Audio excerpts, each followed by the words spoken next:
Okay, so we are going to get straight into combat with a resounding vote not to get into a recap because you're in the middle of combat right now. Right now, all that's left is Darkened Liska in her last stand against the rest of you. As she bellows out this unearthly war cry screech that resonates throughout the entire forest here. Hang on, let me grab my notes here real quick.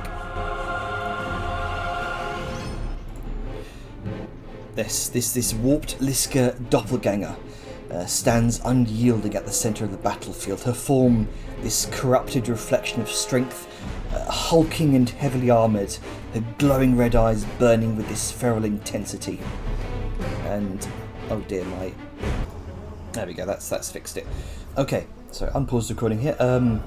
Liska, the shadowed Liska throws her head back, unleashing this unearthly war cry, this piercing shriek that reverberates through the corrupted jungle.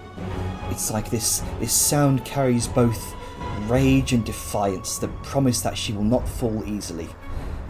Her shadow seems to stretch unnaturally long as the last remnants of the shadows that were once the vanquished duplicates of your other compatriots are pulled towards Liska's doppelganger. The shadows around her body only seem to swell in renewal of a last stand. Right. Dejar, what's your turn? What are you doing? I remember. Darcy's is having somewhat of a mental breakdown. She's going to pretty much shake him to focus while putting down a greater healing potion in front of him. Bellum, focus. Now it's not the time to sink into yourself. You can give another person a healing potion as an action. Yeah, that's what I'm doing. All right. So use your action to hand over the healing potion, and you can just go ahead and drink one. Or Dejar, you can just use it on Vellum. Okay. Just make that'd be easier to throw it on the floor. As Dejar would reach out to grab and assumedly shake, Vellum's shield instinctively goes up to like anything just approaching him, and then he sort of just snaps out of it. I'm fine. We've got bigger things to deal with. I want this over with. And that's all he can say in 6 seconds. I don't know how to use the potion. I haven't done that before. Target me and use it, I guess. Yep. Okay.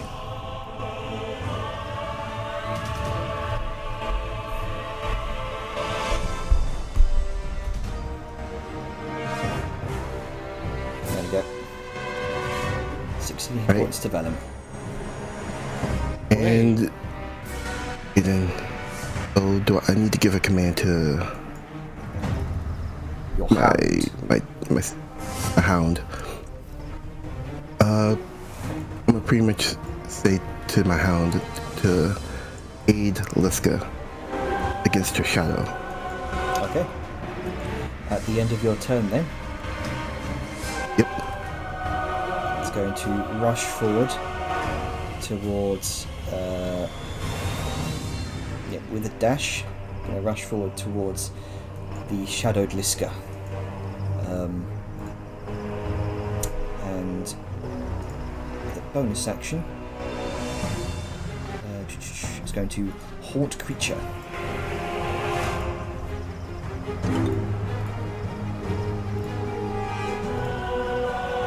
Needs to make a wisdom save. That's a 20, that does succeed.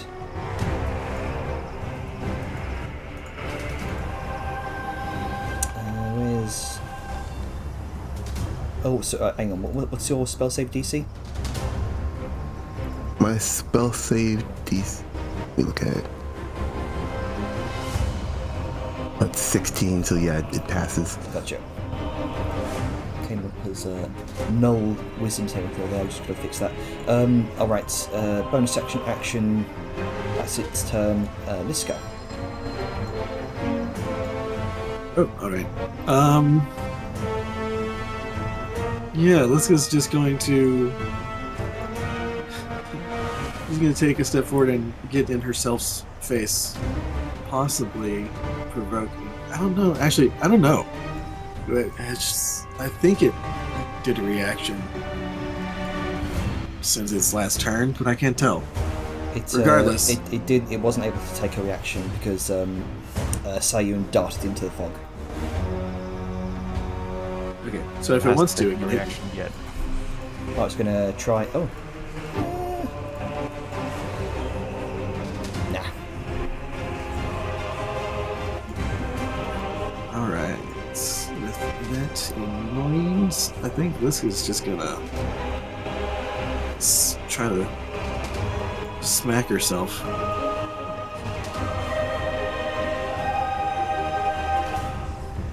Give herself she's that 35. whack. Why are you 35 away? Why are you 35 away? That was the only problem. 24. Sounds like a is skill not- issue.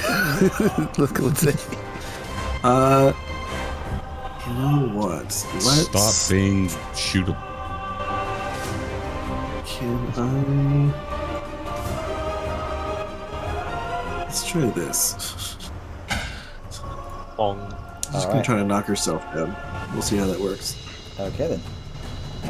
I get knocked athletics.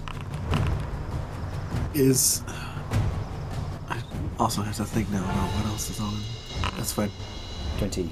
Oh no. With advantage. Seems. And then... Your double seems resolute. That's all good. Smack. I'm worried about many things in this fight. I'm not going to say any of them because generally will do them. Alright, with a 15 misses. 4. You're, as you know, you are very heavily armored. I am.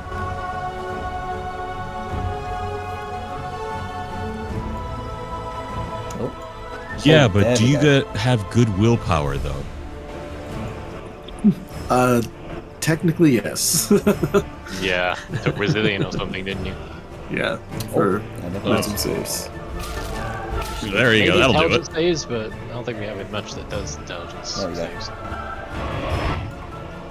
I do. Even then, she's got magic resilience or some shit. Mhm. So she gets defense against magic spells. Mhm. Alright, and bonus action, move. Oh, she's so well built. Yeah, she's made to be a problem, Alright. which well is then, why I'm what you worried doing? about what she can do. Well, Remind me to talk to you after the game, Haven, for advice. how do I become How a can I problem? make this girl worse? Sure. Let me just do a quick measure here. Yeah, I can probably hit her without hitting Liska. So I can't close the gap, nor do I want to just yet. Oh god, the lag. What the fuck? Why am I getting numbers on top of other people?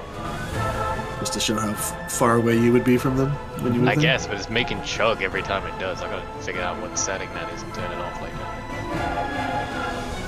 Alright, well, I'll go here. And... put down my shield. Oh, yeah, I didn't have my shield, yeah, because I had bag. I'm currently shieldless. So, since I don't have to worry about the shield, I haven't taken it out yet.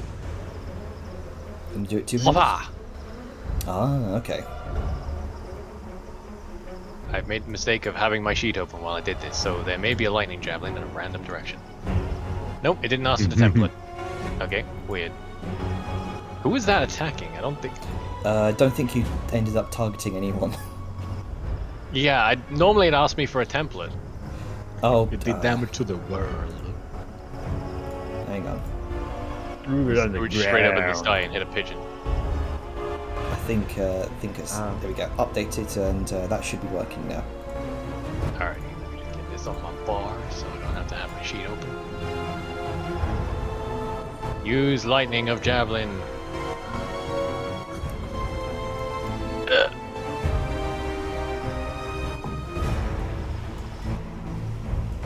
Okay, it didn't give me a template again, but Oh, fuck it.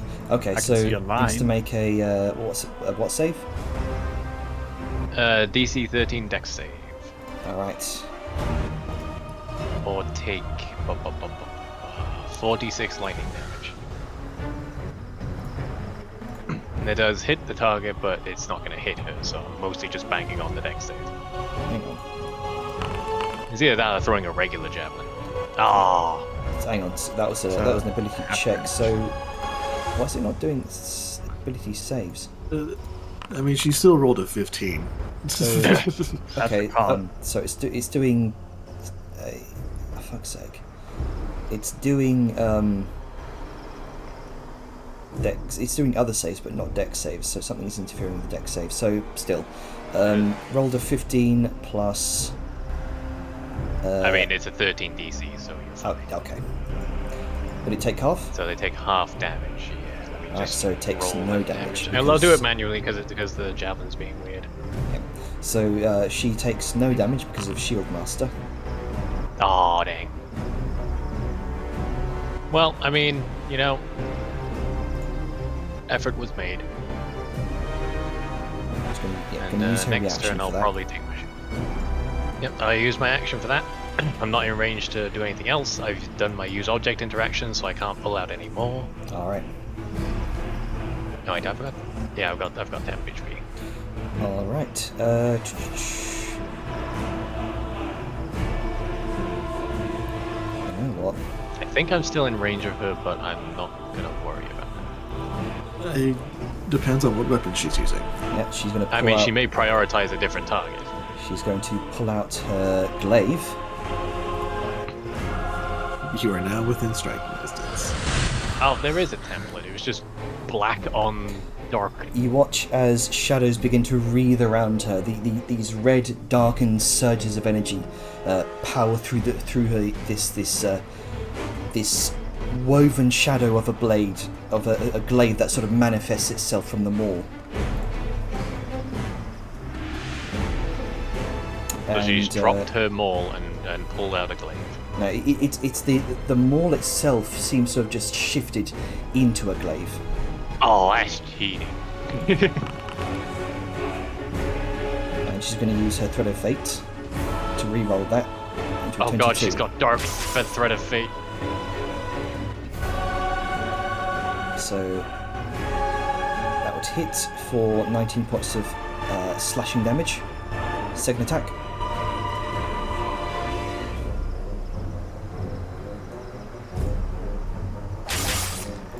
Where's the disadvantage coming? Oh, unwavering mark. That's what.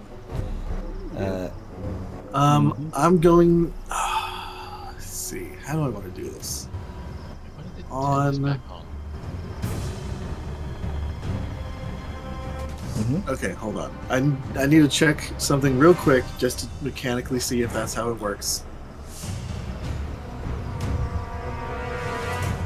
So 2 attacks hit so far. One for 19 slashing, second for 23. I'm assuming against me, right? Yep. Well, they haven't automated. Or no, they have. I'm down to 8 hit points.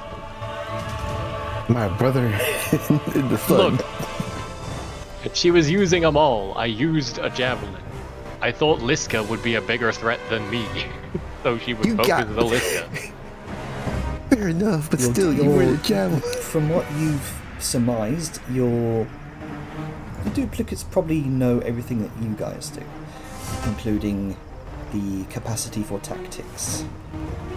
I mean, I guess, but I'm still not as big a threat as Liska is. Anyway, I'm not going to argue it. I'm marveling at the interesting choice. I think you're forgetting. Liska knows she is an impenetrable wall and a target for everybody else, which means as long as people can hit her but still, miss in terms of the armor, she can take care of lesser targets first. Yeah, He also you understands are. action economy. Yep. So you are a prime rib target. All right, Man, why am I rolling so that one misses. low against myself? So third You're attack. not used to fighting someone this sturdy. Oh no, it's just attack not. on Just, Vellum. Hang on, many attacks have they done already? Oh, did they actually 2. search? They've done 2 attacks. Oh dear. 1, That would be the third, wouldn't it? 3. Yeah, you've done 4 attacks. Thanks. Hang on. No, wait. One's me. Oh, That was their third. that yeah, was you. Okay. yeah. Yeah, that's the mall. Okay, I didn't get a that's- prompt for Relentless Endurance. She but I'm enabled gonna pop it. Nightmare Strikes. You want to do Did Relentless glaive, Endurance? Glaive. Yeah, I would like not to go unconscious. Alright. Is that? You already used Did that you one? do do it last time with when Etheria shot you? Nope. No, that was because Liska interfered. Okay. Liska did warding strikes, or warding whatever. That's why Alright. I'm not prone. You are back. You are up to 1 hit point, Ow. and Vladimir just looks on this horrified. Okay, so that's going to be Liska's turn.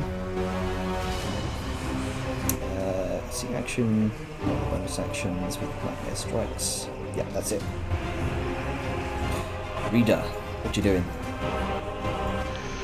Oh boy. I mean, I don't necessarily want to use all of my spell slots.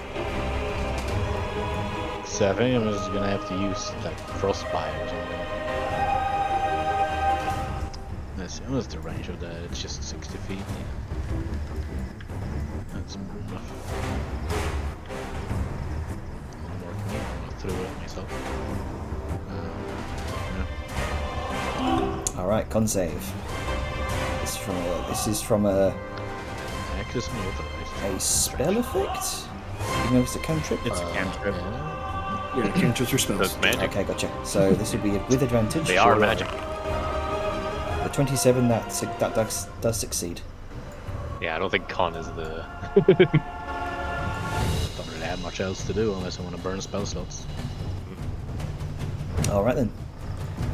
You have your movement and your bonus action. I sure do. I'm gonna, I don't know, go like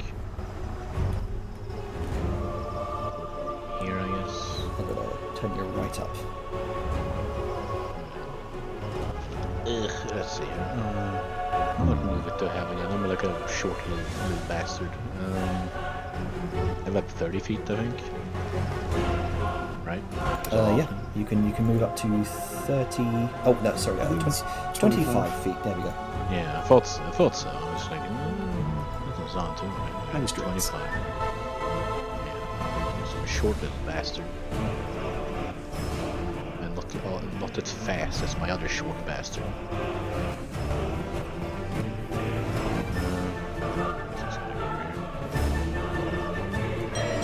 All right, Etheria.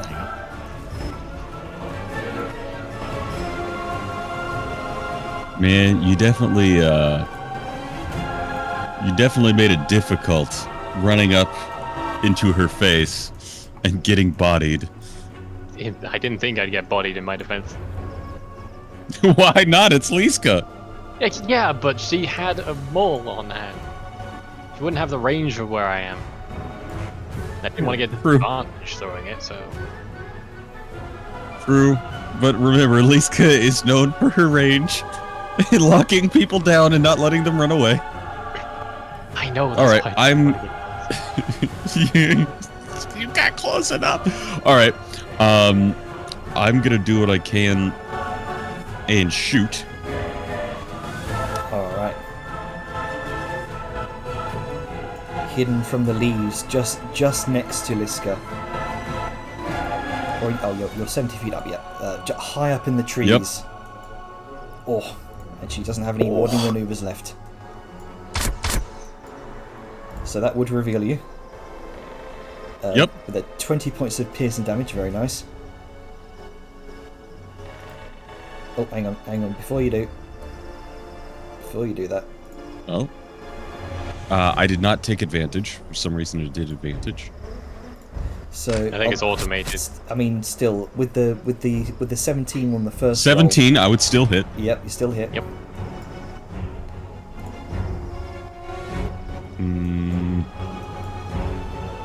don't have... Is there anything else I can do?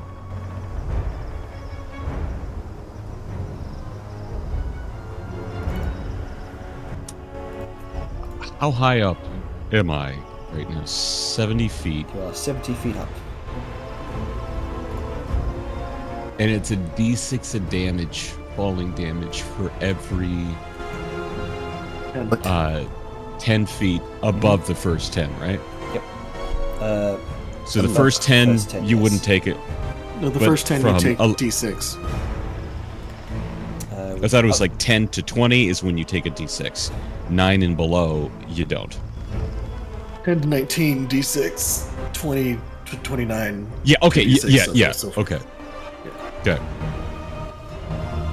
It's So one at of those 70, moves it would we're be rarely used 66. Until they come up. Oh Correct. dear God. I can double check. Falling damage, 5th edition. It's D6 for every 10 feet you fall. Okay. So 70 feet, you take 76. Yeah. Oh boy. How does it work for landing on another creature? I mean, you can do that. I do have automation for that.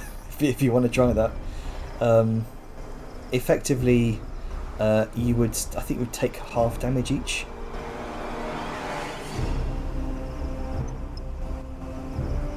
Yeah, like the full damage gets split between the two of you. For breaking each other's fall.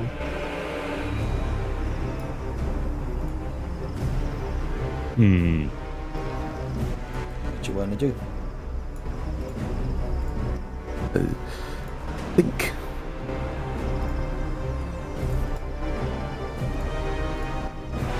This is a bad idea. How tall is this tree? The tree itself is about 80 feet tall. You are in the branches right now. Right, kind of. Okay, up at you are 70. within the canopy. This is not Helldivers. No, You but... will-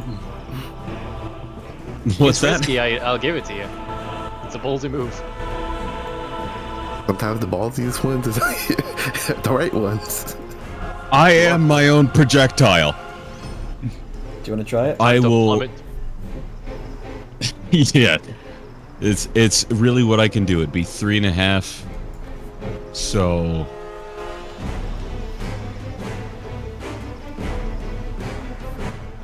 Okay. Oh no. I'll climb another 10 up as she scurries up the branch. Little Alright, set little yourself up backflip to- off of this. Up to 80. Mhm. So at the very peak. And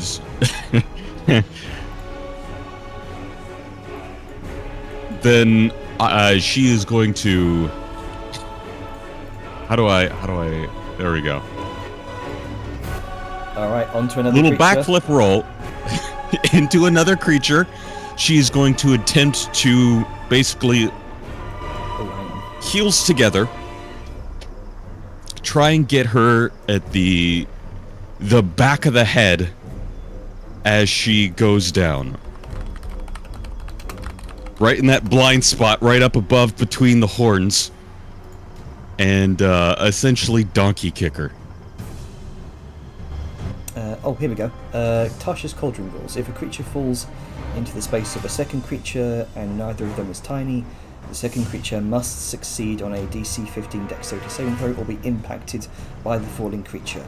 And any damage resulting from the fall is divided evenly between them. Okay, so she needs to make a Dexterity save. Please failed. Okay, so Fuck up. for some reason... I can't Dexter- use... I don't have an inspiration anyway. What we'll do... Fuck up! I'll just roll an ability check and just add the save. So Oh! 14 plus 4, yeah, that succeeds. Damn it. So you would take the full Etheria brunt. does that one thing you see in movies where they're sneak attacking and they scream as they do it. Yeah. And just So that's sidesteps. 86 points of bludgeoning damage to Etheria. Oh no. Oh, No rider kicks for you. damn. Oh, that If was I had That would have been very good. That would have been hilarious. It was that a would have been daring awesome. maneuver because she hasn't got a great dex. I'm I don't know what her dex is. I just don't want her to get another turn. yeah.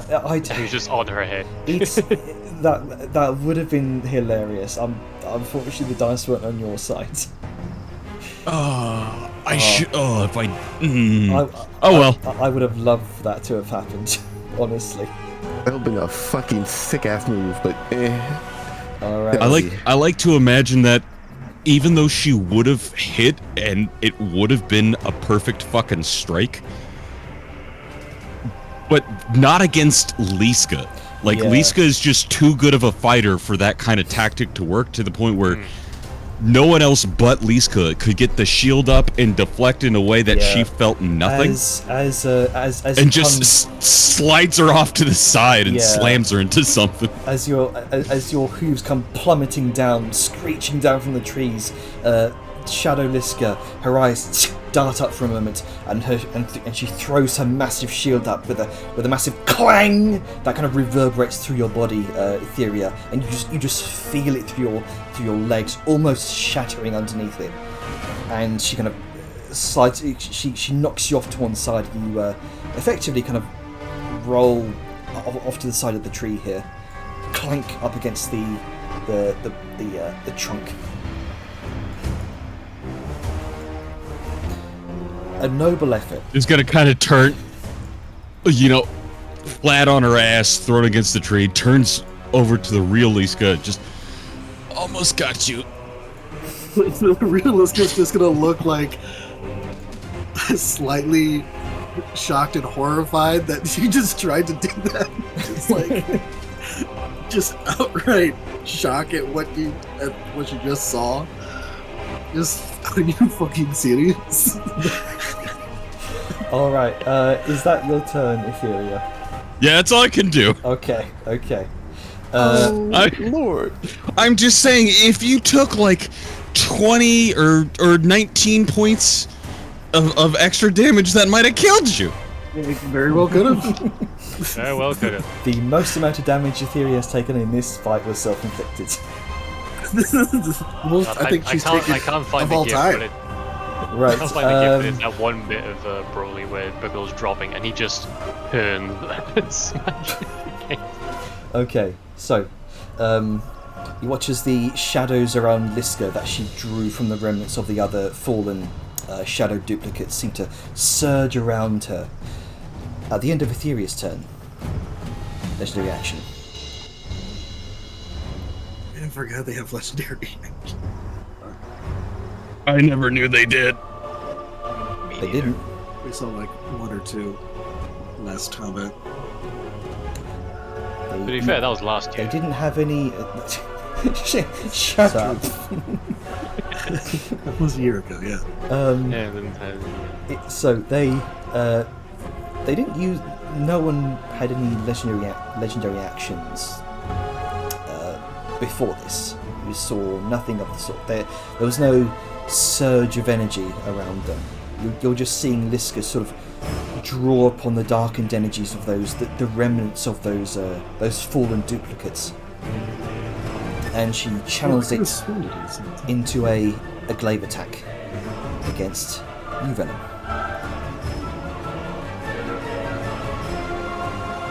Uh-oh. Disadvantage. Uh-oh. I'm within 5 feet. Oh, that's right. And your But she keeps rolling T's marks obnoxiously high. Ow. as Vellum falls unconscious. What the fuck did I do to you? As a glaive, as a shadowed glaive It's in close proximity. screeches through your Just chest. dropped her head. Oh my. Sorry. All right, Vladimir It's fine, it's fine. just shouts out, "Vellum!" and she's going to kind of bound her way over. I think she still has that Expeditious retreat. expeditious retreat type, yes. So Expeditious zoomies. she can. You know what? Yeah, she's going to bound over here. and Oh, no. right now It's okay, she's out of she's just range. completely tunnel visioned on Vellum. It's alright, she's smart enough to go out of range. She kind of fumbles through her cloak for a moment, pulls out the restorative ointment that you gave her, Vellum, and is going to use her action to use a charge.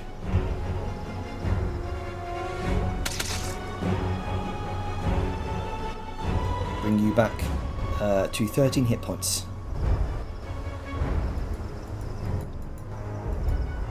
Hooray! And use the rest of her dash to kind of dart away behind the tree here. Is she not gonna pull? Okay.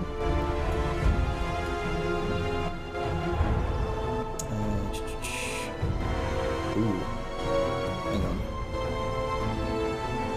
No, Ducky, not in this case. Yes, she'll be just out of reach for an opportunity attack there. Okay, that's going to be her turn. Sayed. All right. You just saw- Sao is going to. Okay. Yeah, I'm still in the fog, by the way. So as she's coming out of it, she's gonna see that. Oh, great! Vellum is on the ground with goop on his face. Yeah, you just saw Vellum kind of keel over from the shadows, slash across his chest, and Vladimir kind of bound out from the shadows, just slap a bit of goop on that wound, and just sort of bound off from the trees. Yeah, I need to use my own group soon.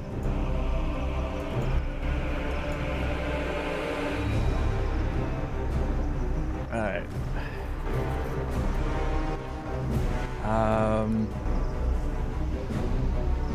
Yeah, she's gonna approach. Spy that Etheria is there. Everybody's here. Big glass is there. And fairy fire. All right. Where the fuck did I put fairy fire? Somewhere.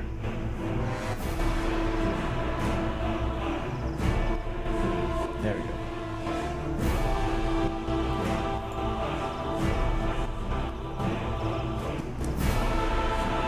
And I'm only gonna hit big glass. So All right. So please it's fail to save. advantage. Error. Oh, error. Error.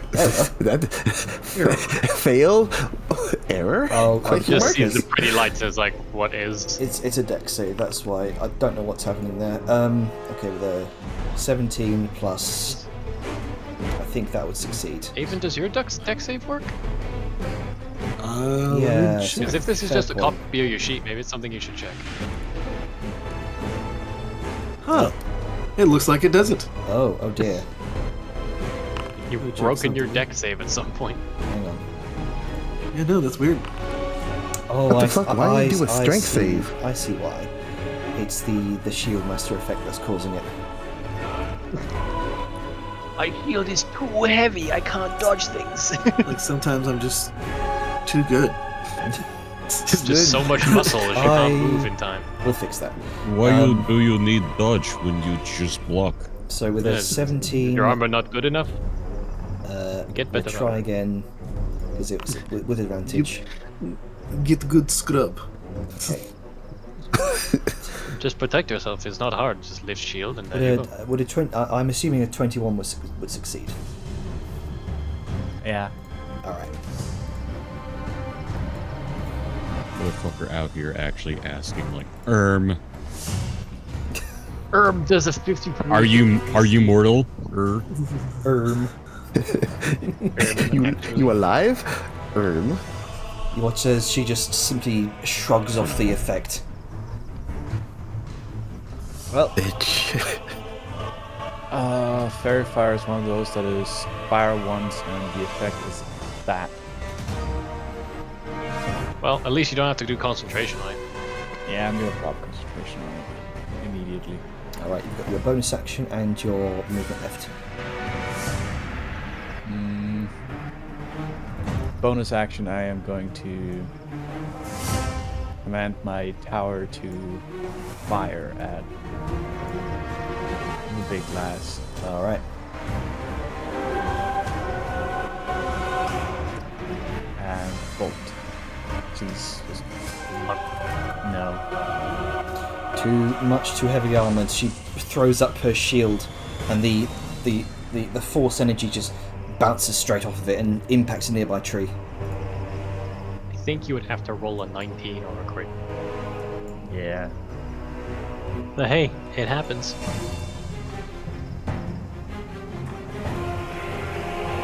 Alright. I'm gonna go here and basically prepare to help Vellum up, Alright. I guess. Bashar, please. Do Right. something! At the end of Salyun's turn. Oh no. What Another- the fuck did I do to you, Liska? She's trying to finish A lot off of- as A lot many. of stupid shit. Doesn't do it. You gather He's she's 19 trying at the to moment. finish off at least someone here. I'm gonna have Dushar pass. I mean, I can just say you did well. Go over here and use Tasha's Mind Whip on. Okay. Fucking them mental saves, I forget what that one is. It's intelligence. Probably Alright. the best one to target. Intelligence save. Yep. I mean, with I'll her fight this one resistance to true magic and her Let me bonus. fix Okay. that. Still not necessarily a weakness, Let me just go ahead and fix that for you. the least Not a strong. strength. It's not a weakness, it's just not a strength. There we go. Go ahead and try again. Okay, if this thing can stop lagging. Never heard. Only lag. All the Only lag. swirlies. It's become self-aware, it's using its visual effects to lag the game. Where the hell? Let me go ahead and. Oh, did you take it off machine and you're putting it back on? Yeah. Well, try the effect again. Yeah, just cast the spell again. Yep. Okay. Oh, there's a spookum under Liska. There we go. So advantage. That succeeds. damn it. Of course she crits. Of course she does. Damn it, Liska. Built too well. You do your job too well. You bitch is stealing all my rolls. That's Okay. the part that came out of you when it went. Right? It's like, let me take all your high I'm rolls. just Like, how do I deal with you? Right, I'll take all your luck. I'm just gonna tell the hound to go for Liska's throat. I'm done. I can't do shit. Go for the eyes. Like, go for the Again, it's throats just- in a it's flanking rough. position. Yeah. Can it squeeze through? It means that it could phase through It's a living creature. Okay. Oh, there we go. Yeah, that's part of the description. Incorporeal movement. Yes. Love it. Getting flanking for Liska. All right. Gonna make This son of a bitch. two attacks. Its humanoid skull sort of seems to grow these shadowed fangs. Opens up its jaws for a couple of attacks on Liska's legs. Nom nom nom nom nom. 21 misses. Sadly, no. It would have to crit to hit, sadly. 19 also misses. Again, that hardened adamantine armor is incredibly difficult to get through. Alright, Liska. You face your duplicates. What are you doing? needs. First, she's going to kind of turn, look at Vellum, curse slightly under her breath, and then like reach out and kick with her hoof to push him 5 feet away into South Square. Nope. All right. Brace for impact. Are you resisting? Well, I don't think I have a say in the matter, so go for it. Okay. Even if I did try to resist, it would be pointless. I'll just say, Salyun, just make me a dex save. I mean, she's not like soccer ball kicking him. Like she's just shoving him out of other Liska's range. I know. Just. I mean, if I am going into a square, that's kind of like it's gonna nudge her back. Yeah. Alright, That's the dex dex save? You're prone though. Like you're rolling across the ground. Okay, so you kind of Also, it's funny. you effectively roll into Salyun's square, kind of forcing us to step back like 5 feet. That's it.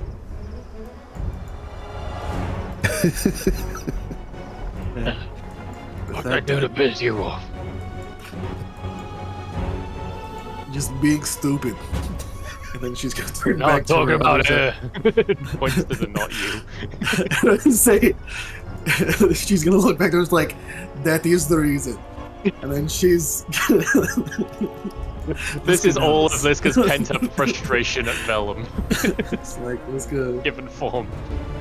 It's like if it's Nega Liska, it's the same Liska. She's just evil. Yeah. So she knows what she's She's thinking. not as patient about Vellum's shit.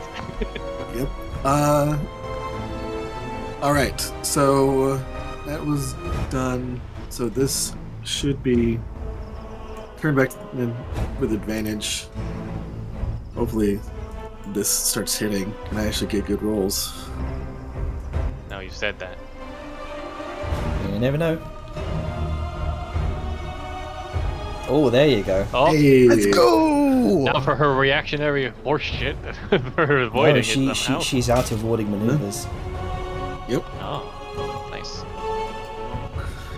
Okay, in. And then Is two. that nat 20? Yeah, it was. Come on.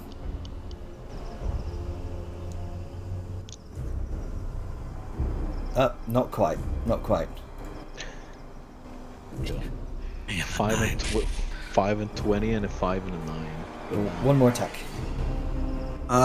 No, the shove was one attack. Oh, okay. Gotcha. And Gotcha. then, but then for a bonus action, because she's marked and she damaged an ally, She did, yes. I will do my. I don't know where it is. I mean, it's still advantage. I'm still using them all, so it's gonna be this, and we'll see if it hits.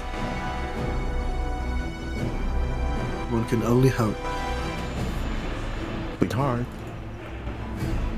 Yes! There we go. Okay, and because this is my warding maneuver, or my unwavering mark attack add-on, we're level 12, 6 damage.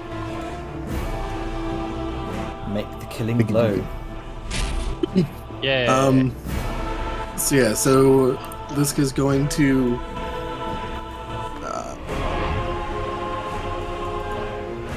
so she turns, like kicks Vellum, turns back to herself, and then there's like some back and forth repartee where it's just like watching two extremely skilled, powerful fighters just like parry riposte, and then there's a moment where she does like a little hook of her maul to drag the shield forward and pull Liska off guard, and she's going to slam kind of an uppercut into Shadow Liska's jaw, and the helm goes flying off and away.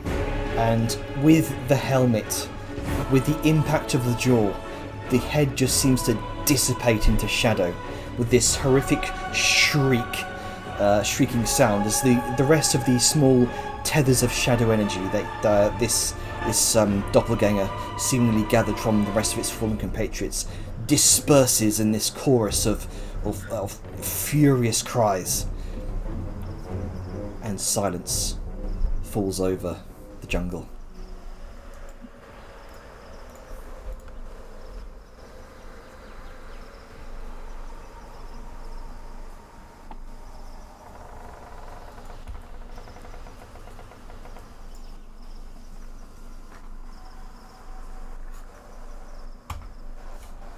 Well, Liska's going to kind of look at herself, look at her shield, look to where the shadow Liska was, and then look to her shield, give like a little smile and shake of her head, and then she kind of chuckles and says, in demonic for those that can understand it.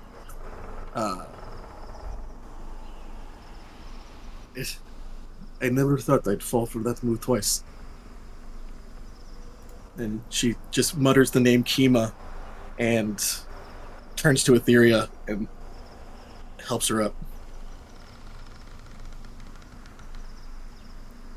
Thou will drop a potion of greater healing in Vellum's lap, more or less, and just look at him with this sort of look of, really? Not now. I don't intend to do it now, just let's get you back on your feet. You can use the rest of these. She kind of hands No, over. I just need a breather, I'll be fine. We don't want to waste more resources.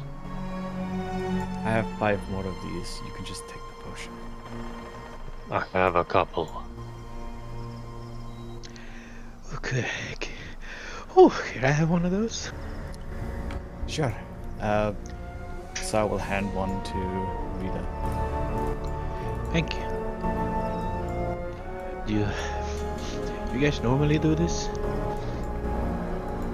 Kinda. Everyday type stuff. Okay. Well, not every day, but something along these lines. I know about for you, but more about you guys, kind of everyday type shit.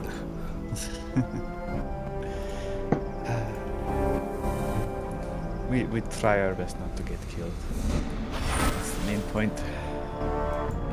Honey, trying and going into a place where it will damn well near kill you, not once, not twice, maybe 3 times, more than a coincidence.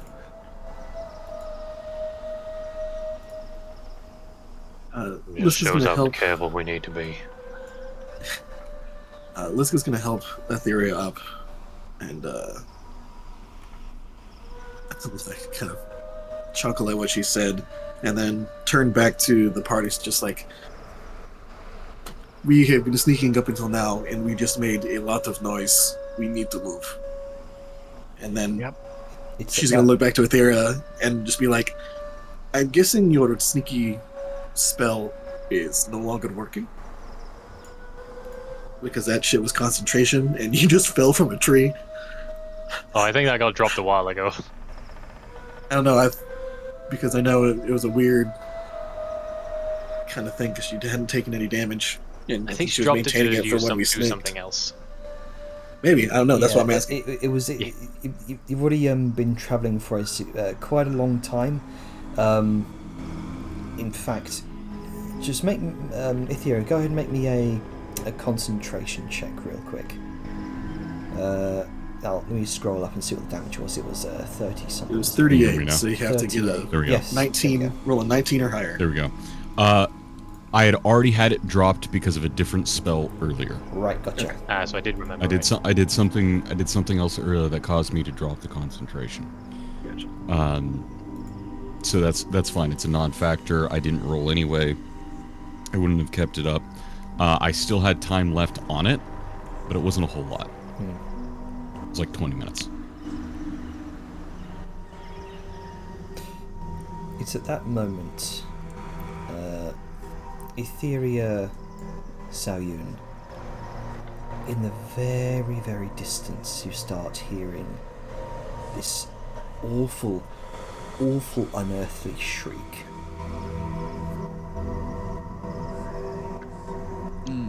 and then a secondary one some distance away. Okay, I'm gonna drop my... Interrupts herself. Etheria goes to ask, hey, does anyone have a potion? And she hears the shriek in the distance, just interrupts her own self. We need to move. Now. Yep, I'm letting the hound dissipate back into the shadows. And Let's we gotta go. move. Let's go hand Etheria a potion of greater healing. Thank you. How much is Throw that? it on the ground. 44 plus 4, I think. I think for potion functionality, you can just target whoever you want to give the potion to, and just use Well, it. in the description, it's 44 plus 2, which is not right. Oh So dear. Is it 44? That's plus weird. 4? yeah, because it's a plus 1 for every D4 until you get to Supreme. Then it's Okay. just sexy. Those take a while to fucking make. Yeah, for good reason. 10d4 plus 20 is bonkers. Your bunk has been necessary. Okay, so yeah, see. Oh, Yeah, I see. 44. It's It rolls 44 plus 4, but it says 44 plus 2. yeah. So I'll fix the description there. Very good. Let's see if I target her, then use it. Yep, that's what I did. Blech.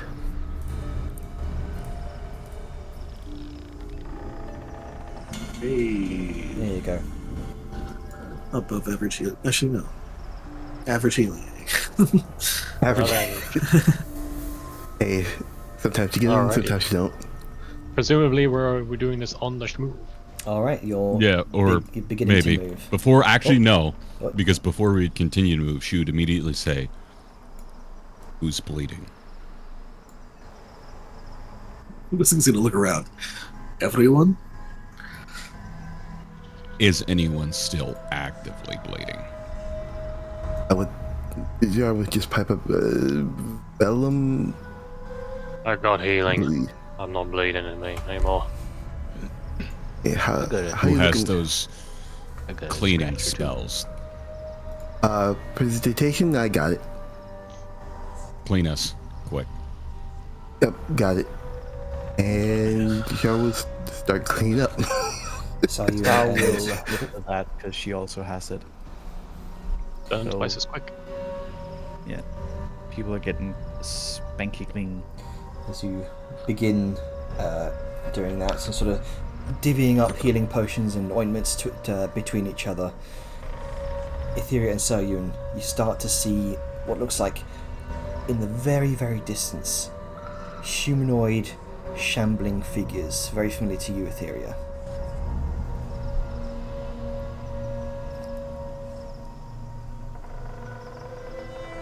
Oh, Sao no. just sort of gives Etheria a quick glance, and I guess it's pretty evident even with the mask that, oh yeah, we should be going. Yeah, and she's gonna look back.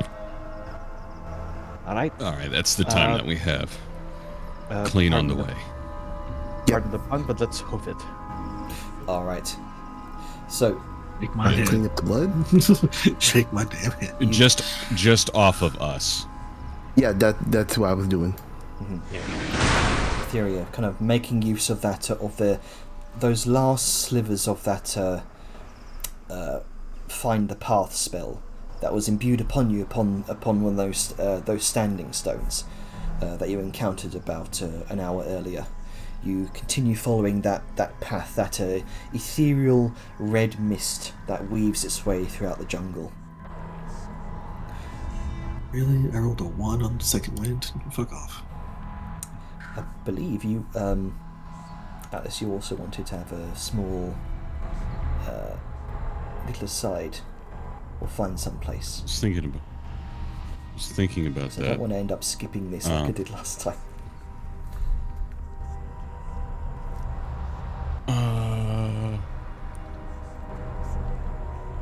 Would you like to veer ahead with that, or continue on the path? I think I might do the second option. What do you think about that? it's your choice. If you want to find some place to stop or continue on the path.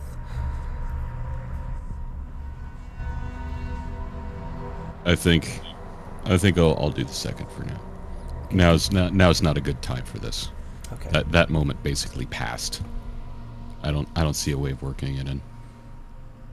You could attempt to find a place to hide if you want. And you have rope. Yeah, but the sentimentality of it is gone. Oh. The moment that I wanted to do it where it was impactful is gone. So I have to wait for another one that's appropriate. You sure? Gotta be done at the right time. Can't just shoehorn it in, otherwise it'll feel. Yeah. Forced. The time will come, and I'm sure. First. It got skipped, Janner, and I thought about it and like, oh, I could try and do this, but no, that's like the sunk cost thing. I need to just say, hey, that doesn't get to happen. That's okay. I can set things up for the second one. Okay. And instead, while we are walking, she is going to go and talk towards Philip. Just kind of perhaps slow down a little bit to get where she's near aside him, if maybe a little bit more forward. Just kind of talk back over her shoulder. So, how are you holding up? As Etheria sort of approaches and makes herself, well, not known, but you get what once she begins, there's the slightest twitch reflex from him, from specifically his shield arm.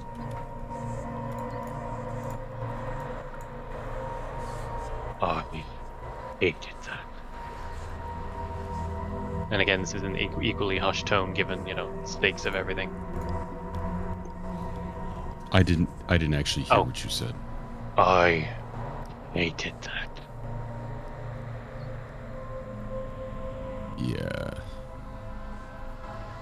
Yeah, it doesn't feel nice.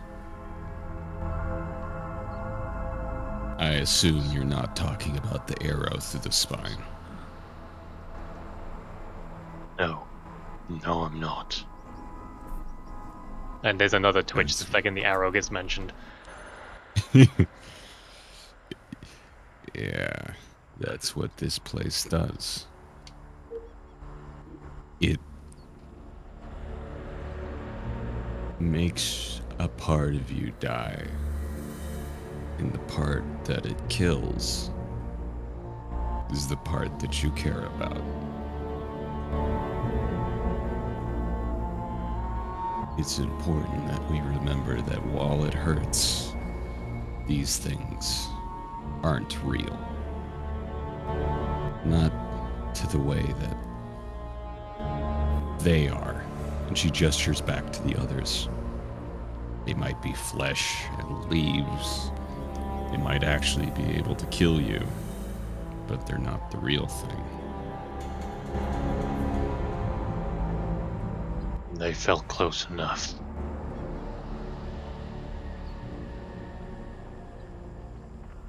Which is what they try and do.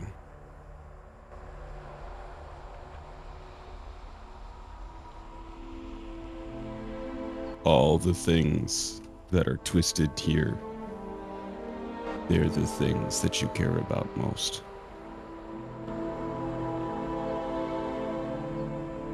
He's a heavy sigh. I was ready to fight a lot of things coming here. I never thought or wanted them to be one of them.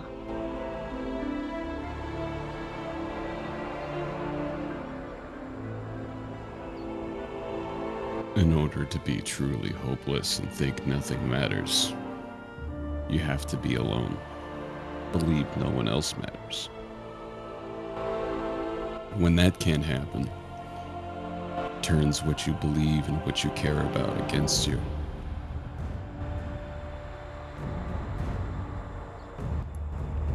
But the real ones fought alongside you. The imitations, the mimicries, those things. They're only a testament to what you care about. It mattered enough that some foul force tried to use it against you.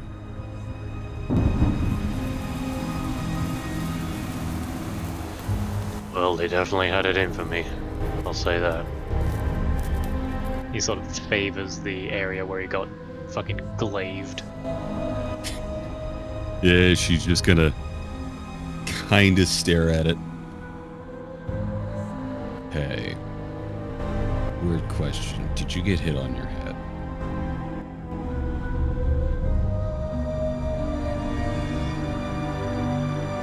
I don't remember actually on a character. I don't think so. I feel like Liska would probably be more the secure the hit center mass kind of gal. Is that a fair approximation, even? It depends on the weapon she's using. If she's using a glaive, she'd probably go for joints in the armor.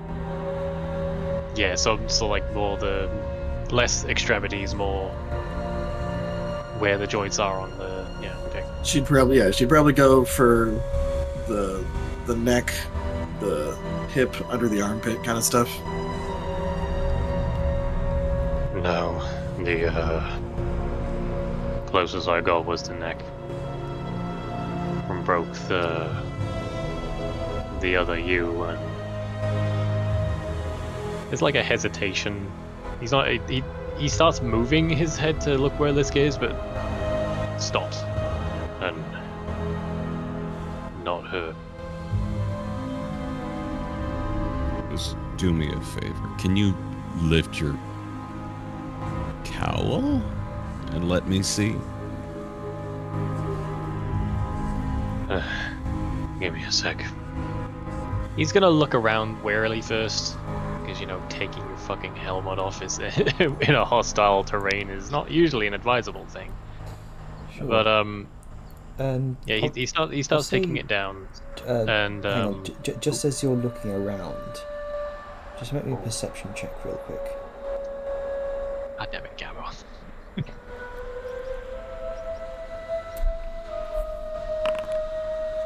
19. That is right. I shouldn't assume that everything's fine. Never assume anything's fine.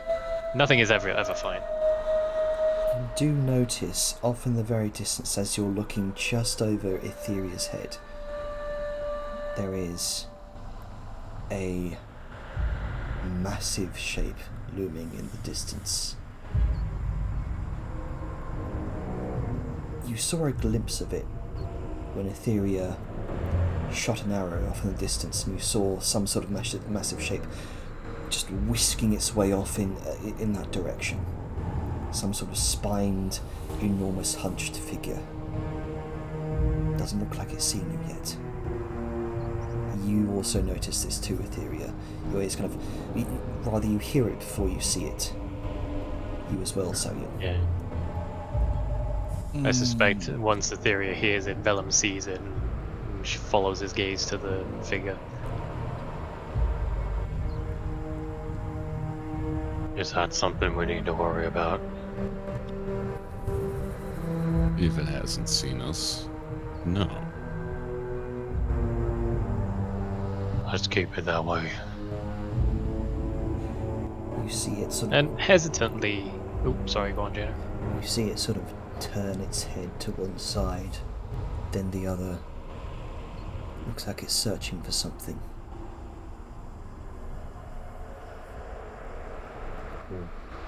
Well, getting this done quick as possible. Sure. Vellum sort of takes down the fabric parts of his... I keep going to say cowl because you put the word cowl in my head, and it's not incorrect, but I've forgotten all other descriptors.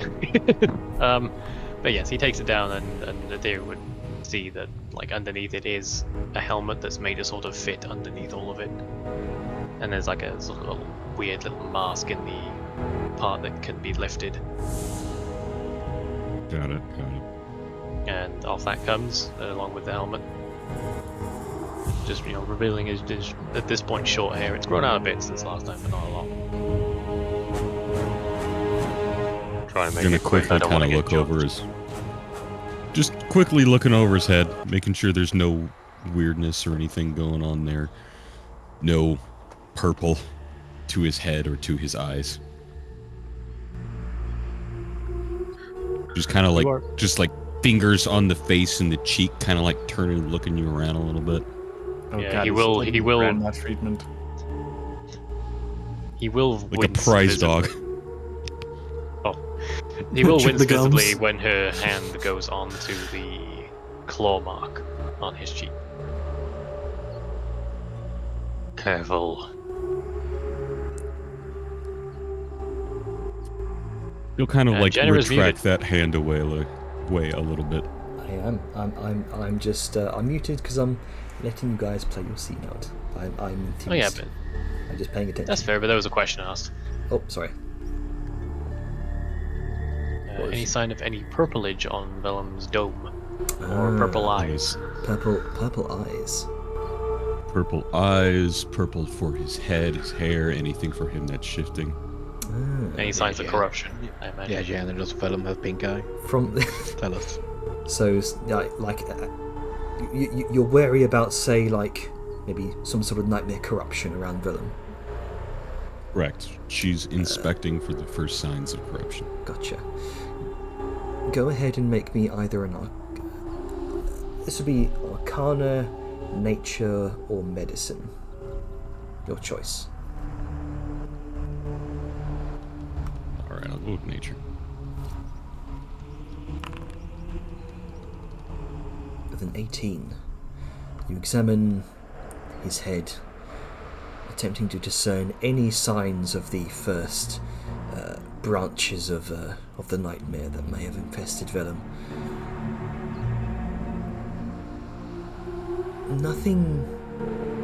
Nothing seems to stand out to you. He seems safe for now.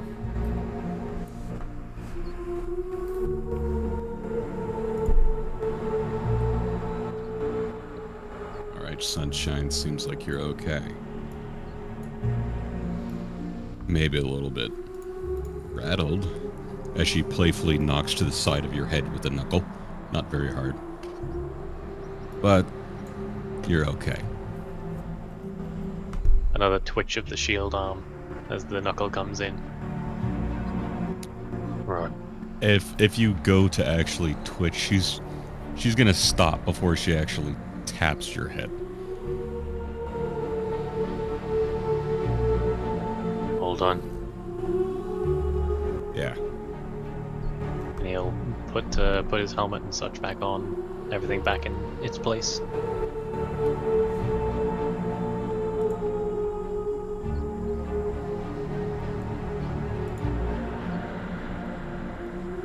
We should keep moving. Quicker. Or carefuler. Or whatever. Anything to be away from that.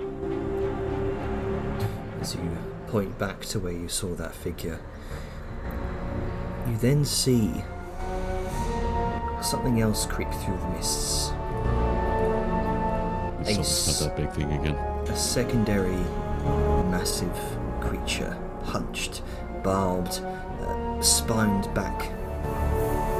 There's two of them. They seem to be in this silent communion with each other. And then one of them darts off into the mist before the second one takes over the search. Now, how big are these? Because you said they're far away, but they're huge. Like, are we talking like breaking the tree line huge, or are we talking visible between the trees but big? I mean, I've posted the image in the party chat there of what they look like. The height, maybe around 12 feet tall, hunched. You could estimate they'd probably stand at least 20 feet tall if they stood all the way up. But they Are you had sure this, you put it in the party chat? Yeah, he did. It was a while ago. It was last session. Oh, okay. I You mean Never last mind, year? ignore me. go A ahead. year ago? God damn it. Let me go ahead and post it again. Just refresh your memory a My bit. scroll wheel is all gunky. There we go. You just saw 2 of these. Oh, these guys. Okay, so see when you said huge in the distance, I was thinking like fucking. Okay, kaiju. those the huge things that we saw. The incredibly fast thing that we're like, oh god, run from before. Yeah. Okay, sorry, I just wanted a more solidified picture because at first it sounded like they were above the canopy levels of big, and I'm like, oh god.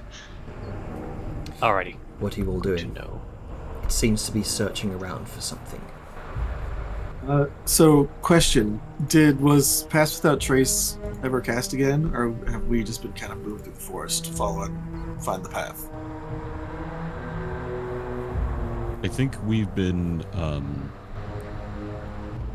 doing the last of the Find the Path from what Janner said before. Okay. So we're going raw. But we okay. So we are Pass Without Traceless.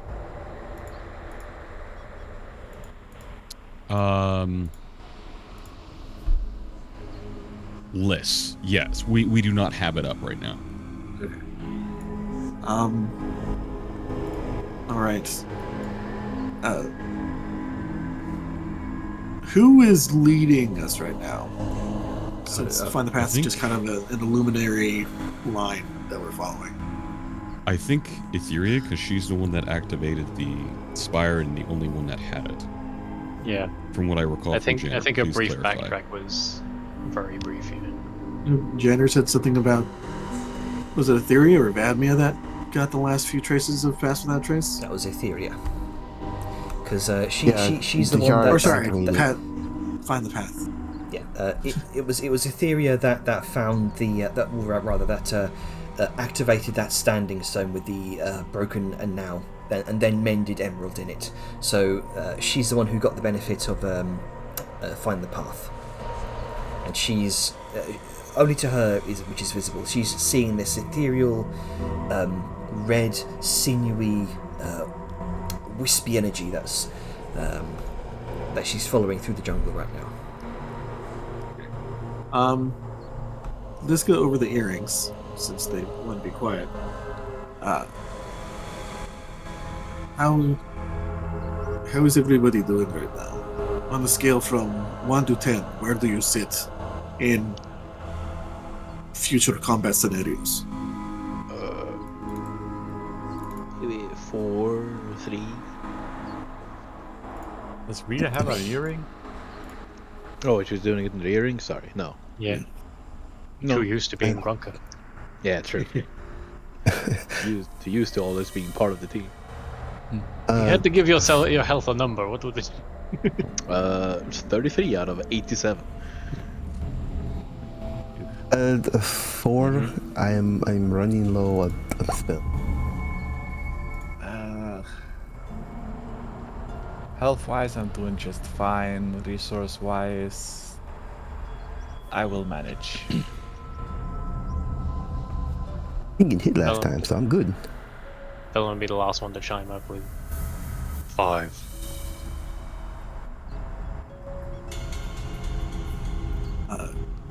Liska kind of takes that in mind, and then with the 2 non-earringed people, Etheria and Rita, she's going to essentially ask the same question. Yeah, I'm just gonna reply with like 34. About 7. Give me a short break, and I can get back up to a 9. Do we think that we want to take a short break, like a minuscule rest, find some place that is somewhat hidden? I wouldn't be opposed to doing that. I don't think we can. I think some of us can. And then she's looking over to Vellum. Some of us cannot. Liska's gonna look to Rita. It's like, a few times we've had watch together, you had that space that we climbed the rope to get up into. You've said that it is impossible to see up into it once you pull up the rope. Is that something that you can do now? Yes. Okay. Yeah, I could do it right now. Or do you wish to wait until your... She kind of wiggles her fingers until your pathfinding thing is done. We should probably make the most use of it. Otherwise, we have to track it manually, which will be a lot more difficult. Okay, We can so get close. Perhaps if we start to find the road, we can then back away, rest, go in knowing its direction. We rest now. Well, I can't say I'm entirely certain where it is and how to get there without this. So let us continue this, and hopefully it will, if not help us find the place that we are looking, at least find us another set of stones that we can continue on from. Agreed. Everybody stay close, stay alert, and not too much longer. All right. So how are you all? Use that cleaning stone once again while we walk. Make sure that we really leave no sense. All right. Well, everyone, he's gonna be in the back trying to make sure that all their footprints are gone. All right. So, are you moving stealthily? Yes. I assume so. Yes. I think we need to be. All right then. I'd like everyone to make me a stealth check. Oh boy, my untrained disadvantage stealth. Oh, What the fuck? Nick, hang on. you don't have an excuse. Hang on. Well, Before we start rolling. Before you start rolling. Nope. It started. I already clicked. I was like gonna- Before 3 you seconds ago. start. Before you start rolling. I was going to think about doing a spell, but we have decided while we were moving there wasn't the chance to talk. So I'm just going to roll normally and save my spell slots. Alrighty. You sure? It's happened. I can't apply it afterwards. Retroactively is the word I was thinking. Posthumously. Why am I not hiding? Disadvantage. Oh wow, with disadvantage. Not bad. Nick's so busy trying to cover our tracks that she's making noise, making little scrapey leavy noises with her tail. She goes.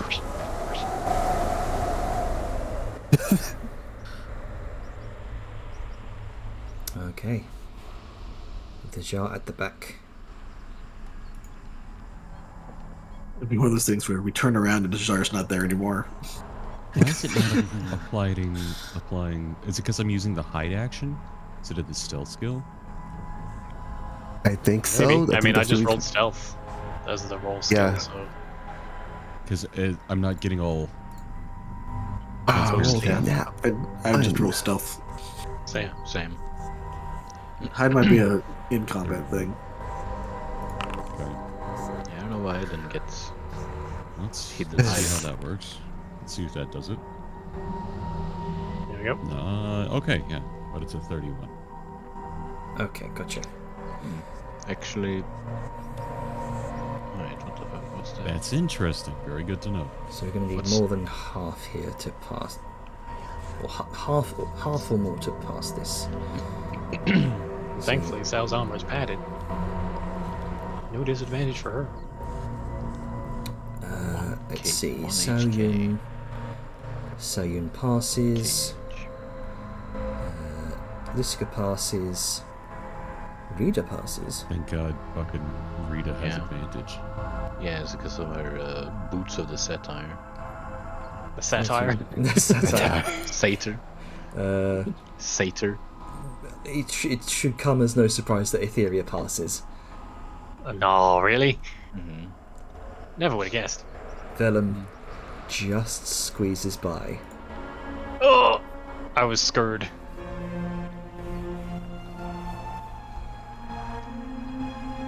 Or does he? Is the jar the only one that No.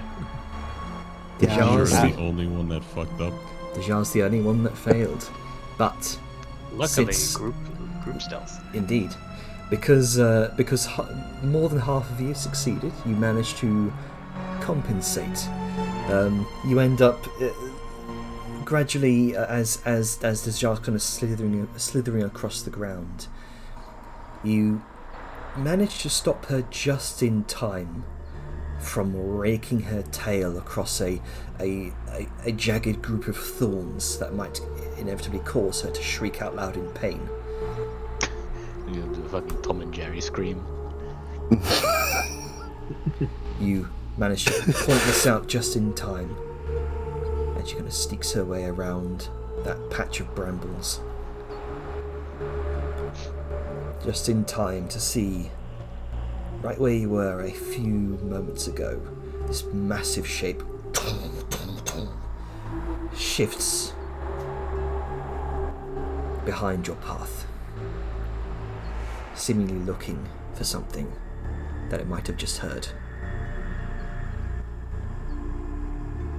Its eyes roll over in your directions. You all pause for a moment, remaining still. Its red eyes gaze over your party. But it seems as though it hasn't recognised them as humanoid shapes, due to the fog. And it continues on.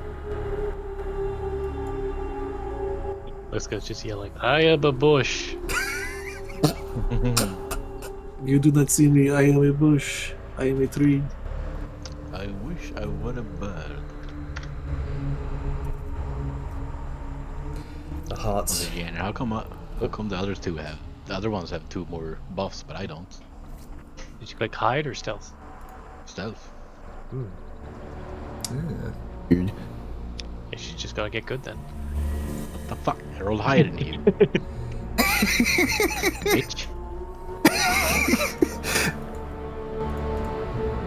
Oh, I missed you guys. yes. You continue on the path, following Etheria's lead. Wouldn't it be funny if we couldn't because she rolled too high? With every step closer, the transformation of this jungle is almost unbearable to witness. The very essence of life itself seems either warped or drained, replaced with this malevolent perversion of nature. What were once towering trees of vibrant greens and browns are now blackened husks of red, black foliage, skeletal and twisted into these grotesque shapes. Bark is dark as pitch, cracked open in places where dark sap oozes slowly, as if the trees themselves are just bleeding and crying out from the strangling crimson vines that have long sort of threaded their way through the forest, which now merge with them, pulsing with this dim, sickly light, almost like a heartbeat.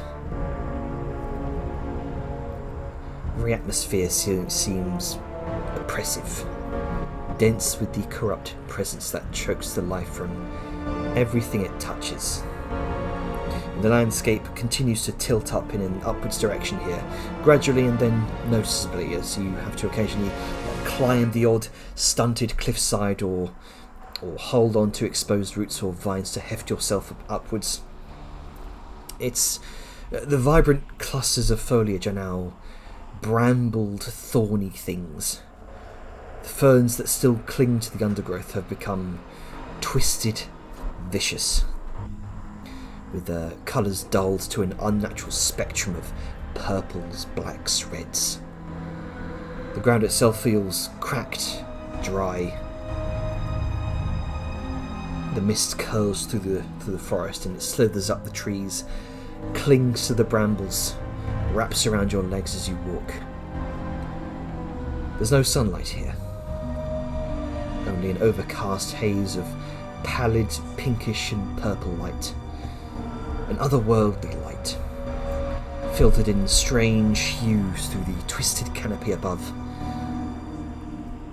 The once living pathways are no longer recognisable, just overtaken by gnarled, clawed roots and thorny undergrowth. Those incessant whispers are omnipresent now. Voices whispering to you just beyond the edge of your senses, too faint to make out, but always there. Indistinct, but unnervingly familiar. Echoing doubts, fears, never fully forming words, just impressions. Emotional, raw, chilling. You hear a shrill, chittering howl, distant, yet it echoes through the mist. The creatures are still out there, still looking for something. Looking for you, most likely.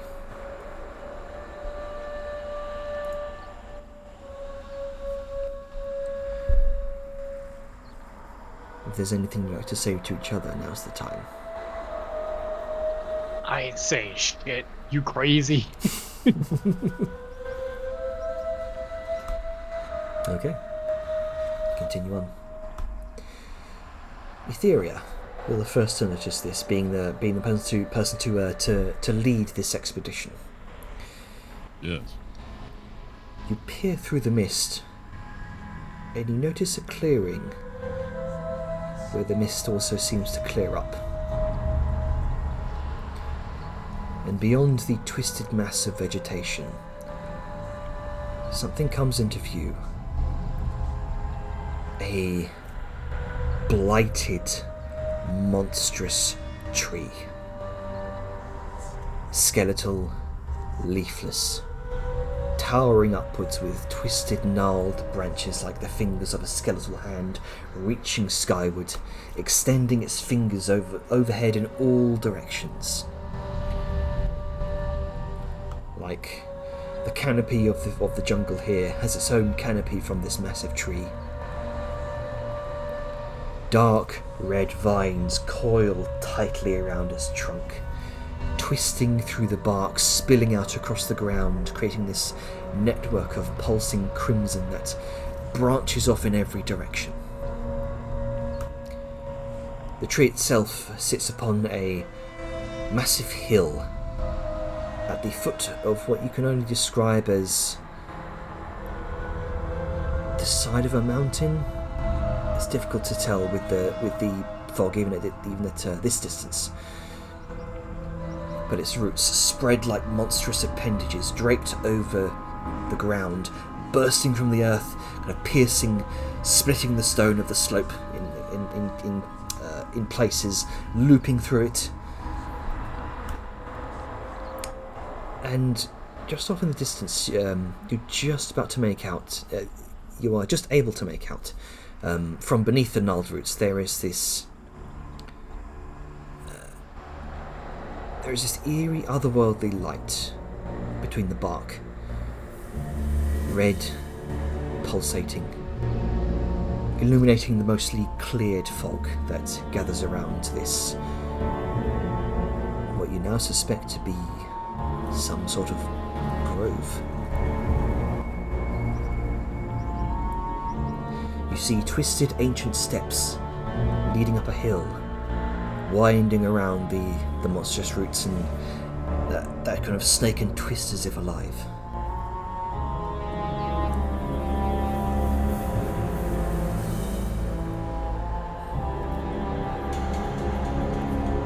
it seems you've come upon the grove itself. And this Man, how do I get people's attention? They can't see me and they can't hear me. Mhm. And I have The no way curse other of being than too talking. sneaky. You can see that ethereal red trail seems to loop through and up the stairways, around the hill, and underneath this these large roots that seem to overcast the grove like this umbrella. Venom's gonna look around for any potential dangers or anything that might hear him if he says something, because he's being very careful not to say anything and give away their Sure. position Go ahead unwarranted. and go to make me a perception check. 22.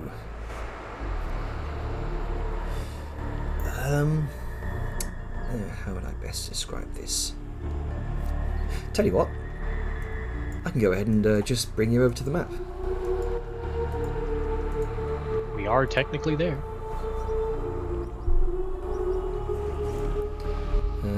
Let me make sure that everyone's there. That needs to be... I'm just gonna say I'm not gonna lead them into that area. Gotcha. When we find it, I'm not actually gonna go like, oh, you're exploring inside of the combat zone. Mhm. Like, no. We still We need are- to we are. rest. Yeah, we still need. That was kind of what Velen was about to broach the subject of, but I'm making sure it's safe to say anything before I go. Going, hey guys, what are we doing? And suddenly 50 corrupted dinosaurs show up. I don't think we should worry about the dinosaurs. I mean, corrupted dinosaurs are pretty scary. I think they're the least of our current issues with what could be present, but yes, We've got a lot of problems. we are the Alright. problems. So it's generally a case of I see what I see, Jenner. Pretty much. But with a 22, you do hear what sounds like the distant chittering of some sort of creature. In fact, you hear a couple.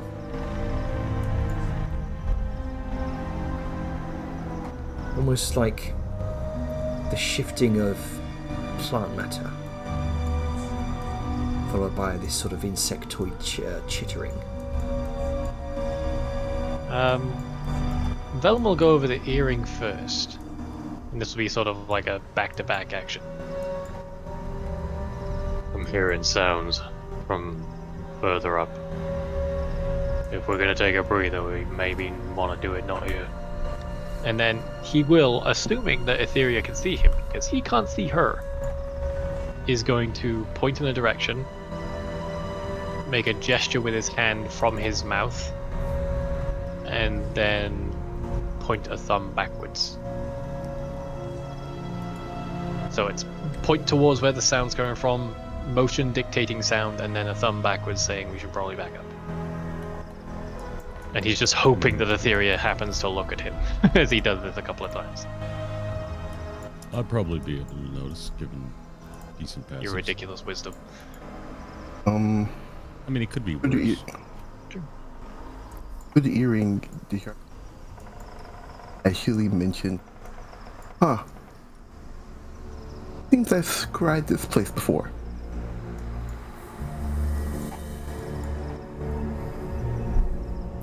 Is there any tangible response from Etheria? I mean, she Yes. doesn't hear.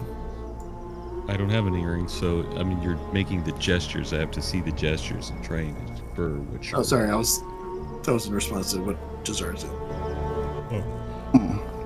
But yeah, you would likely see what Vel was doing.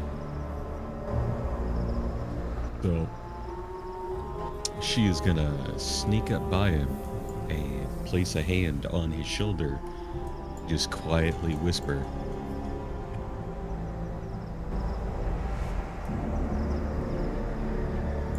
just, "Hey, what did you see?" Ugh. Etheria ASMR. Etheria creepiness. There's like not jolt, but like this like bit of reaction. He'll stay as low as he can. I'm not saying this low because my mic will pick it up, but he is saying this as low as possible because she's right there. I heard sounds chittering that way. If we're gonna take a breather, we need to not be here doing it. Yeah, alright. It seems we found the area that we need. There's the real entrance to the grove. You want to back away a bit?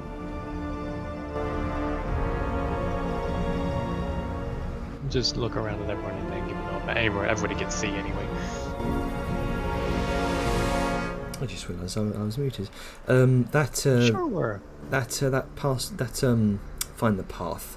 That trail that you've been seeing, Etheria. You follow my cursor here. It winds up here in this direction, and then around. Oh, yeah, up here, and then around underneath the large umbrella-like roots that spread around, sort of over the hill.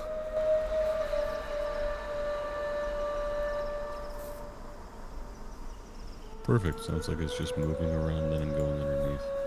I have a good idea.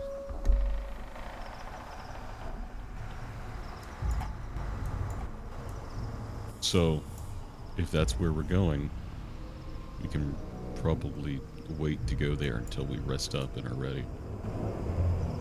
Yeah, we can navigate back here. It's easier to navigate to a place we know where it is than fumble around and hope we find it. And try and discover it the first time.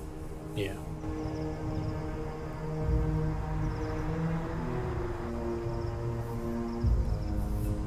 So we all on board with that? Back it up to find somewhere to take a breather? Yerp. Sure. That was the plan.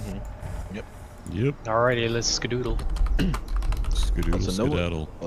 Can My you brain's guys a see little each other, by the way? Because I can't see anyone. Nope.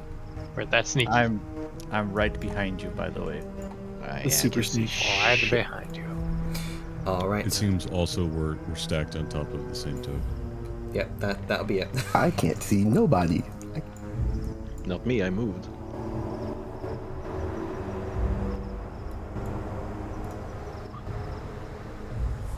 Yeah, I think it really depends on what your perception check was.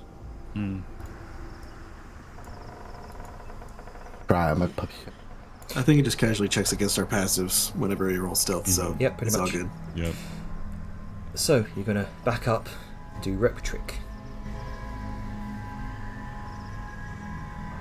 I have to check because I know I can fit Eliska and myself. Is the thing. So You let can me see hold as many here. as 8 medium or smaller creatures. And we did say before that Eliska could take up 4 mediums since she was 4, so that would leave Eliska and 4 others. I mean this in the nicest way possible. Do you have to be one of the people that go up? Who are you talking to? Liska? Sorry. Atlas. As the You person read- who did the spell, do you have to be the one of the people who go up, or is it just a thing that exists that you can go up? Because I think if somebody were to stick outside, it'd be better to be the person with the highest stealth.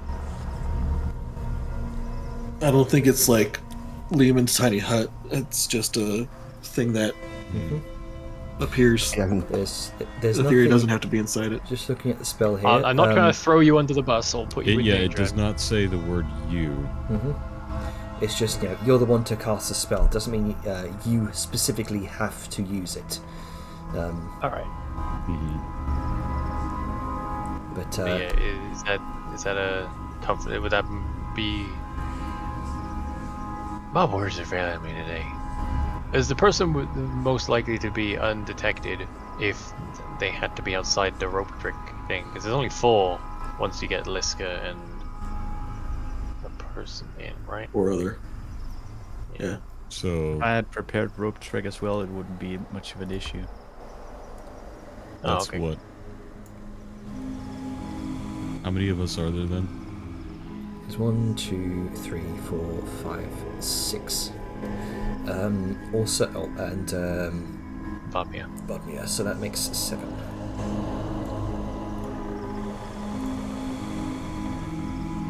So let's go +4. I mean, we could do 2 road tricks if Sal's willing to use a spell slot. She just I said can't. she doesn't have it ready. Oh, I have thought it you said. prepared. But you said you did have it prepped. My bad. If I did, we would have less issue. My mistake. I might actually prepare a spell scroll for it for later, just in case. It was good to have a scroll. So effectively, 2 individuals would have to be outside of the rope trick. That's what I just did the math for. Right, so that's a conversation to have. Yep. How tall are these trees? These trees currently that you see are around 80 feet tall. The massive tree that you see in the center of this grove. Let me double check here. Yeah, they're about A few hundred. Yeah, 150 feet tall. Nice.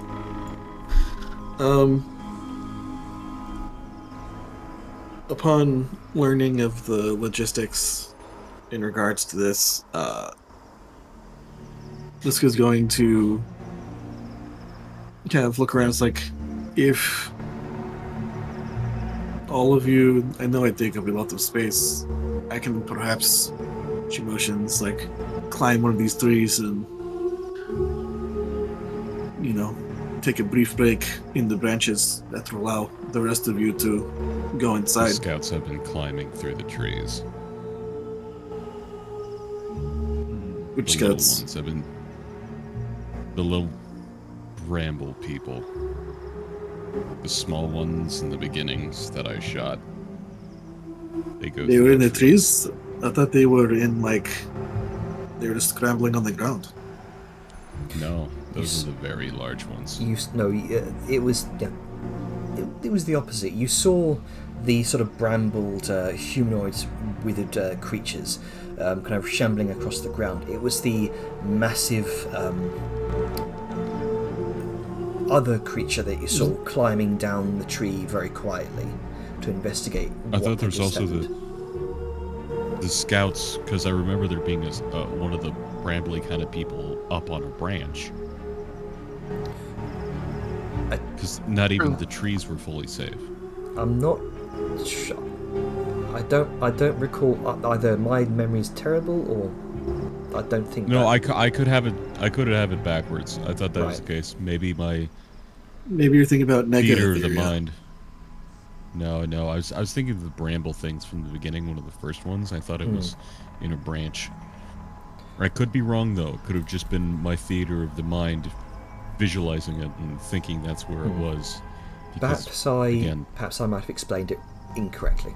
the shambling guys are just on the ground. Yeah. It is the big, crawling, corrupted crow-looking thing that you posted that's been in the trees. Yes. And they've been in the trees, they didn't appear out of the tree? You saw one climbing down the side of a tree to investigate after Etheria shot one of the shambling brambled husks. Gamblers shamble, the crawlers climb.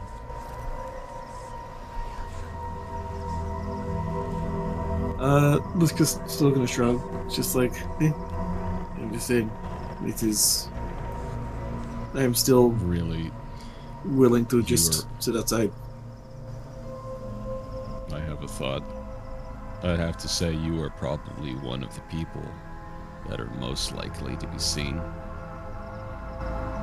And if something happens, we wouldn't be able to know.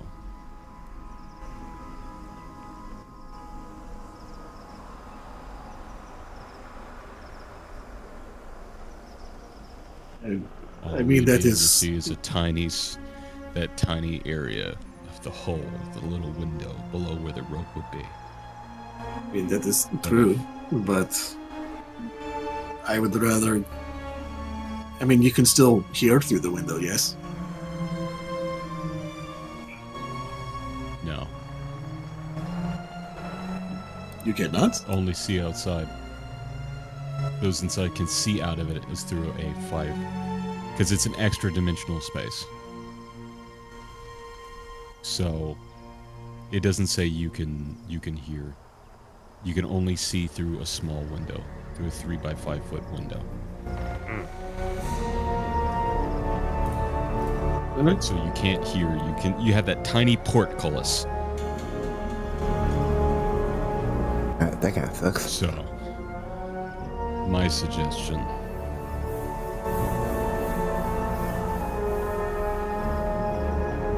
How about... Stay out here with Vadim.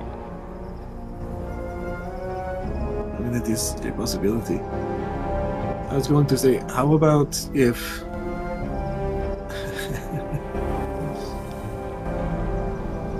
how high can you put this? As high as I need to. Only problem is that if something happens and my concentration breaks, or at the end, you simply fall. You either fall a little less than 10 feet and maybe have a bruise on your ass cheek, or I climb up 80 feet in a tree and we try and hang it up there, and then you fall to your death. I was going to say, if you put it in between two trees really high up, and, like, you know, just hang from the rope, it's very different. But I understand that people are worried about falling to their deaths. And not everyone is really equipped to climb. I mean, if Vadmia, I mean, you are obviously okay with being out here. You are incredibly stealthy. I can stay out here if need be.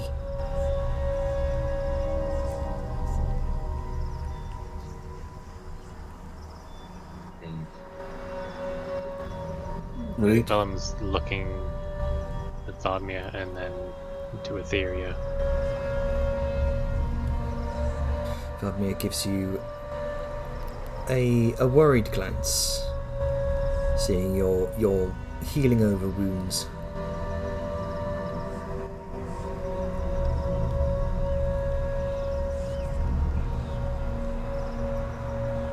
I'll be checking back every 10 minutes. And the second there's trouble, you vanish. Got it? I will. This place is scary enough as it is.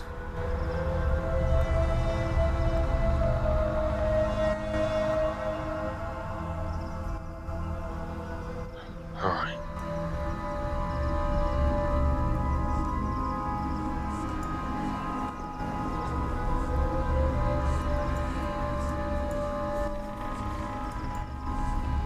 Is everybody on board with that as an option? Yep. I have no oppose. Alright, so are you putting it up in a tree? Or are you going to put it on the ground? In the tree would be a very bad idea. Because if something happens to me and my concentration breaks, you don't get a warning, you're just suddenly don't. Road quick is just duration. It's not concentration. Mm-hmm. It lasts for 1 hour. It's just a verbal somatic material component. It lasts for 1 hour. There's no concentration on it. Oh, thank God. I thought it was... Nope. Yeah, that would be absolutely about to have happened. Combat happens. Everyone and then read your drop it. spells. I thought it was. I had it opened. I thought it was still concentration. But it couldn't have been because I gave Liska concentration on the night vision while Yeah. that was happening, and that's how I got that wire crossed. There you go. No worries. Oh, It happens. Does that change your plan, or would you still want to put it on the ground there? No, I can do that. On the ground or in the trees? I mean, it's going to be inaccessible to anybody regardless, because you pull up the rope and they can't even see us there. True. But either you are very good at keeping track of time, or somebody counts, and then you climb down just before it ends, or it just ends on its own due to duration, and you are dumped on the ground. All right then. Which means you might not be ready, and if you're not centered on the hull, you might not be dumped onto a branch. Yeah, so I say ground. Okay then. Just a little bit above the ground. Go. Hey, Mark. 80 feet up. Who wants to take 36 points of falling damage if anything goes wrong? Hey, you there. Again. I rather not. It's okay, this time there's no Liska underneath. Yeah. She's above you. Okay then. So, you begin conjuring that spell. Go ahead and mark off that spell slot. How would I you will. In a moment, I want to try and find some sort of tree or something that has maybe like some kind of burrow or something where we might be able to try and hide, like move foliage. Okay. I'll say go and make me either a perception check or a survival check. Okay. Because I don't want us just sitting out here in the open. I want us to be able to have a pretty good area. My plan is to be able to use Druidcraft and expand what's here to really create essentially heavy concealment. Gotcha. What did you say? Survival or perception? Yep, survival or a perception check to find out a suitable place to set up. 25. As you peer around the area... Vitamins, how you? Sorry, people got revealed. Go on. As you peer around the area, you do find what looks like in the nook of one of these large nearby trunks, these large nearby tree trunks, a hollow where it looks like a lot of the greenery, I say greenery, but a lot of the corrupt foliage has seemingly sort of taken advantage of the space and sort of filled the area with this thick cloak of cloak of bushes, whereas it's sort of grown within there opportunistically. It could be a fair place to set up shop. Your view might be a bit obscured by the heavy foliage because you're kind of pushing through the like essentially a dense collection of bushes to shove your way inside and set up this the idea rope trick. Isn't to see. The Gotcha. idea is not to be seen. Gotcha. Okay. So this looks like a suitable place. As you set up your spell within, you kind of press through the foliage. Kind of a bit of it gets stuck in your mouth, but it'll do to keep yourself hidden. You open up that portal within this small demiplane. You set up the rope. And you're able to... Yeah, the rope would... So is there like a little hole inside which we can hide? There is it's like a small hollow where presumably the tree roots themselves have parted over time. Enough space to allow all of you, with a bit of squeezing, Liska with a very, very tight squeeze, would be able to kind of duck under, and then with the rope trick, kind of pop their head up through into the demiplane. Let me read Rope Trick's words very carefully, because where is Rope Trick?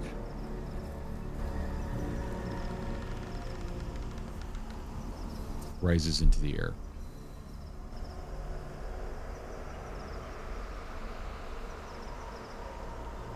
Yeah, doesn't seem to be any wording about how far it has to rise, but as long as it's in the air, you're able to do so. You're able to cast this spell.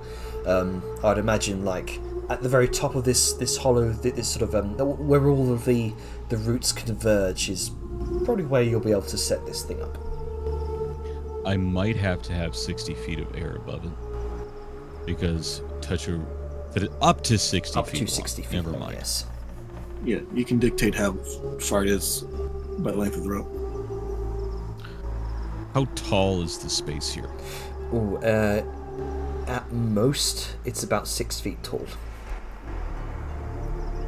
What I might do, since you are going to be in an invisible extra-dimensional space, is plop the rope just right outside, and then give us a room or an area inside in which to be able to hide. Okay. She'll bring that up. See how people feel. Seems fine. Yeah. It's just you two have a little nook you're hiding in, and then you just do the rope trick just outside. Is what you're saying? Yeah. Either that, or I could have it. If I'm able to do the rope trick right at the 6-foot ceiling, the window would be able to look down on us. It's just if you're okay with the heavy fucking squeeze. Yeah, it's fine. Okay, well, fuck it. We'll do it in a little grove. Liska's been in tighter places. Yeah, it takes a bit of maneuvering, especially with your massive with cheaper horns. drinks too. Yeah.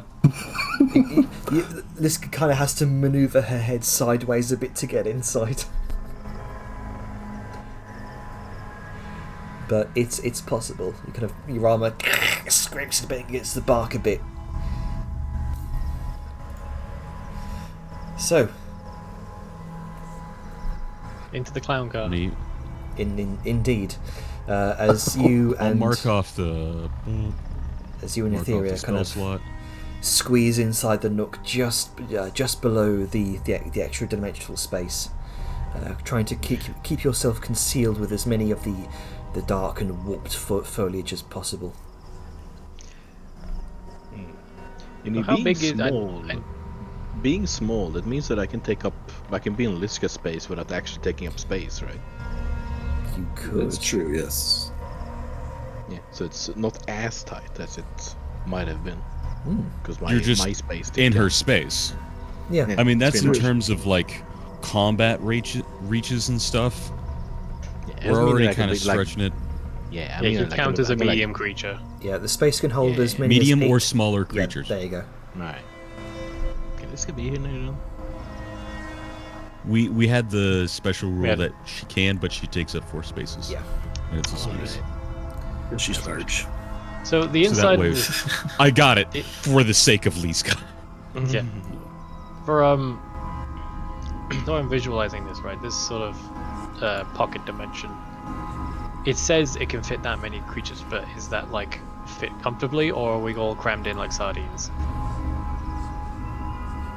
Since it doesn't specify, it's whatever the caster or DM decides, I guess. I'll let you describe this, Atlas. How would you describe this space?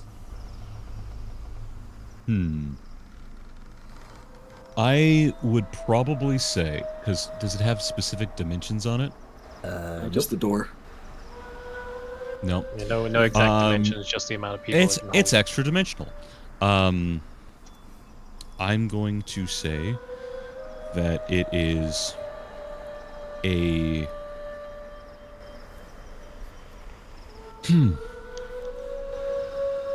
It is almost like an island.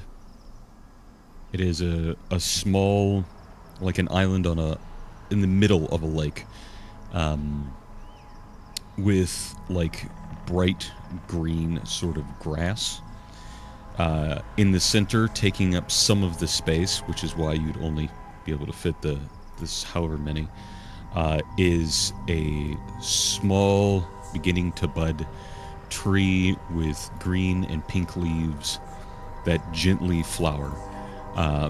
The edges, the boundaries, would probably be a shimmery, silvery sort of lake surface that go off into a distant, sort of blooming forest that begins to ever expand and be lost into a fog. It almost looks flat, as if it's in front of you, and also infinitely deep. It's a very tiny little thing. The only thing that would probably be perceptive in the distance in that endless quote-unquote forest is a very, very large, solid, like pink blooming tree with the ever so faint sort of magical greenish kind of glow. Okay. It was green for that, right? Or was it pink for the... Oh, I have to pull up the conclaves. it was very much sort of pinkish blooms of spring. Okay, that's what it would be. There you go. I'll just drop the picture. There you go.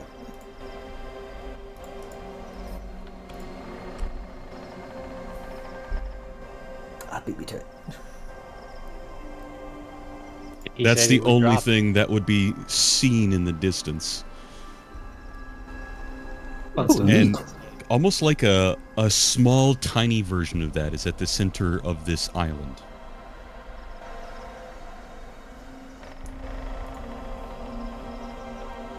Alrighty. And I'll say it's also covered in tally marks.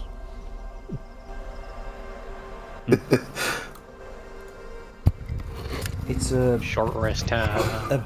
a beautiful Rest. as you all look upon this gorgeous sight. You can all take a short rest. Hooray! And Huzzah. Etheria and Vadmir will need to make me a stealth check with advantage because you're heavily obscured. Yes. So what I'm going thanks, to do Earth. before she rolls. Mm-hmm. Thanks, buddy. I'm going to use a little bit of Druidcraft and make some of the foliage in here, whatnot, bloom a little bit, even with its own sickly, unnatural nightmare and corruption, to make it ever denser. So it is even harder for things to be seen through. And then I'm going to guidance her. Okay. So she has advantage already, so I can't aid her. I'm going to be giving her a guidance. Gotcha. So she's going to roll with advantage. 21 plus 3. That's... Oh, you take it. Oh, I didn't realize you were rolling. okay. 21, that's 24 total. 22. And worst case scenario, she's got invisibility. Mm-hmm. So 22 and 24. You both remain. And there's no light in here, correct? There is no Because we light don't in have here, anything, no. and we are. Then I'm also considered invisible. Indeed. To Right, anything using dark vision to see me. And well, I mean, there's the difference between, you know, darkness, being able to be seen through darkness, and being heavily obscured by foliage. Yeah. Is light penetrating into this grove? Is the question. There is just an ambient dim light around the entire grove itself. Where you are right now, it is darkness Yes. because of the heavily obscured foliage, and because you're in darkness, Perfect. you're already heavily obscured. You're already considered invisible. Nice. Perfect. Then we have redundancies. Yes, pretty much. Just clearing it up. Very good, thank you. About part way through this short rest, Etheria, you hear what sounds like some sort of thud against the tree above you. Some sort of heavy thud. and this deep, deep animalistic creaking.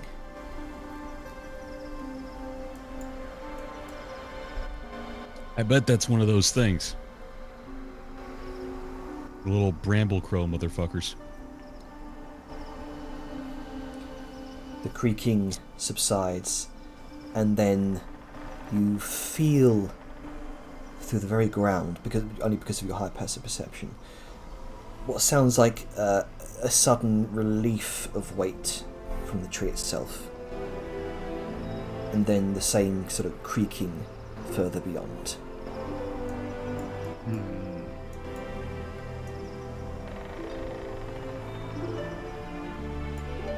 Okay. All right. So that thing's just moving. It seems to have moved past. It's just bounding.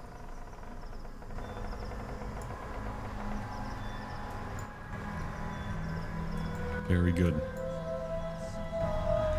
Thanks to your high stealth rolls, it was none the wiser. Very good. Thanks to your high stealth rolls. What the fuck did I even roll? Of 20. It's A way up 9. there past all the hit die. I rolled a 9. Christ. I remember when Ethereum rolled a 40 and just vanished from the campaign. Yeah. It happens. You know what? I shouldn't be bitter about anything. Or try and look for a perfect moment. Now could actually Be the time. Now could actually work for a little roleplay moment. If Yeah. people are fine. By all means. Go for it, man. Yeah, go for it. Etheria, who has been sitting on the other side of Fatima here, so she's facing the entrance and ready, You can is see, going to... Go ahead. You can see Vladimir kind of looking around as she seemingly heard this massive creak of the trunk. She's on edge. She is wide-eyed, and you can definitely see the fear in her eyes. This is this is kid. probably her, well, for being her first adventure with all of you. This is pretty terrifying for her. This is one to go through. Mm-hmm.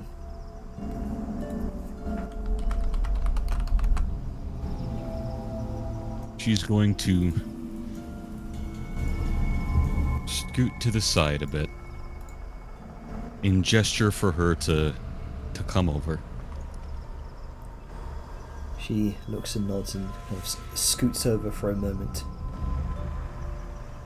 She'll sort of then shift places, so she's a bit closer towards the entrance than Vitamin. And that way Vitamin's not right in front.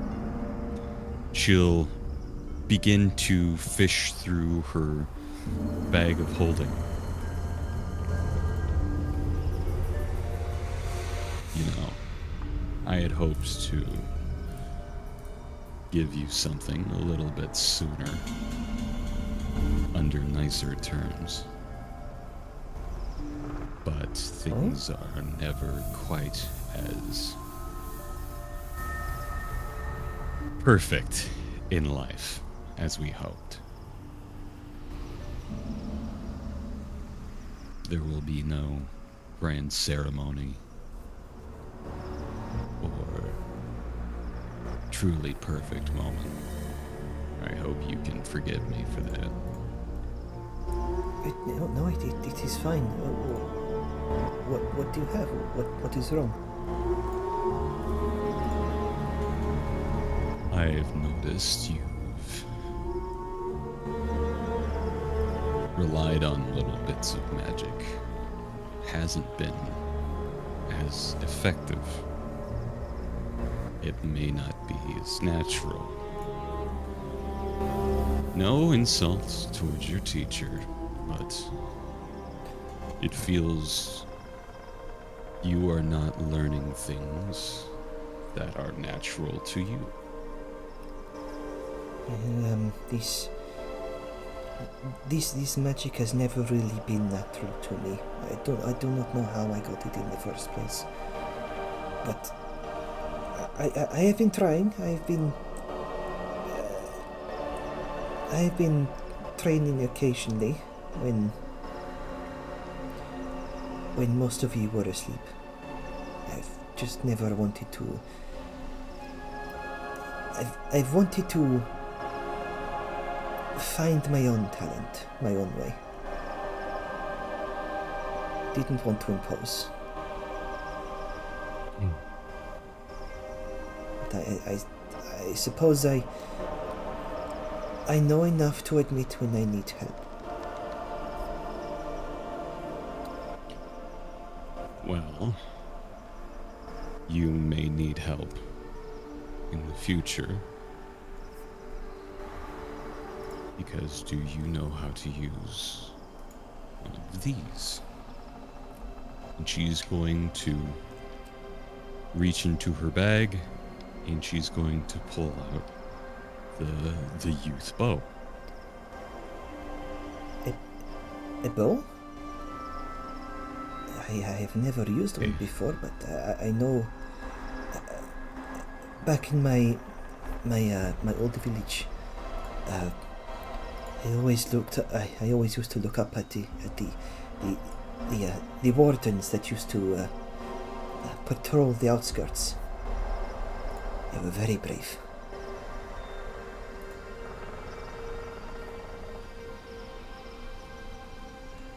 Well, I'm glad you think that.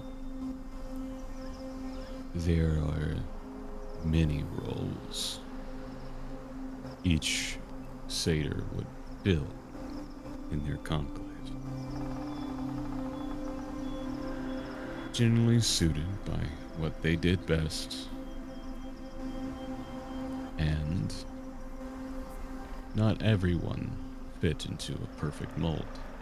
Some people were a little bit different. And that's fine. Some people have gifts. Better with magic. Others better with their hands. But some can be good at many things. So, most of our people would fall in the right. Well, fall in line with being scouts of sorts with a bit of nature magic. It's natural for us because of our, well, attunements. This was a bit of a traditional design. It was used mostly by those more of the Kerwin conclaves. However, there are certain aspects more along that would be found. I believe it was the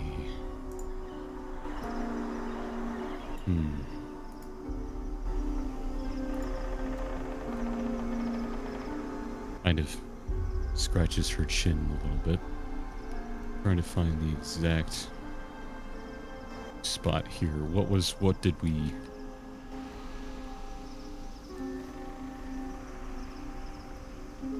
Trying to find the name of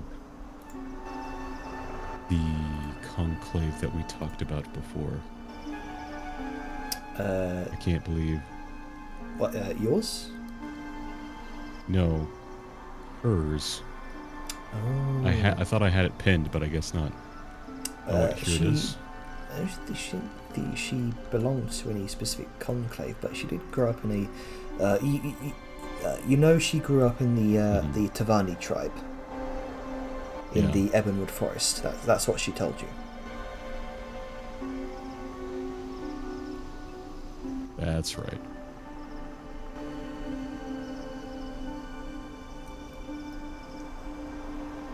Perfect. I was trying to find. It's there in the Ebonwood. Damn, I was trying to find if there was any conclave that was from that area. No, the Ebonwood is definitely a mix of many satyrs from many different conclaves, some none. That's like the heart. I thought there wasn't a main one. Yeah, that is the heart of satyr civilization there. Perfect. The great mixing pot. Anyway, she's just gonna. As some that you might find to the west near the Carrion Conclave, with little details here or there.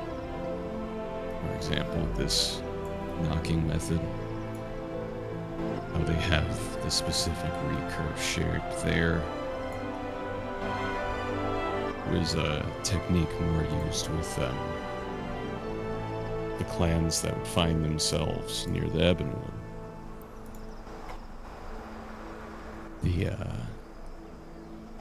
The Tavani tribe specifically used these types of engravings on the shaft there,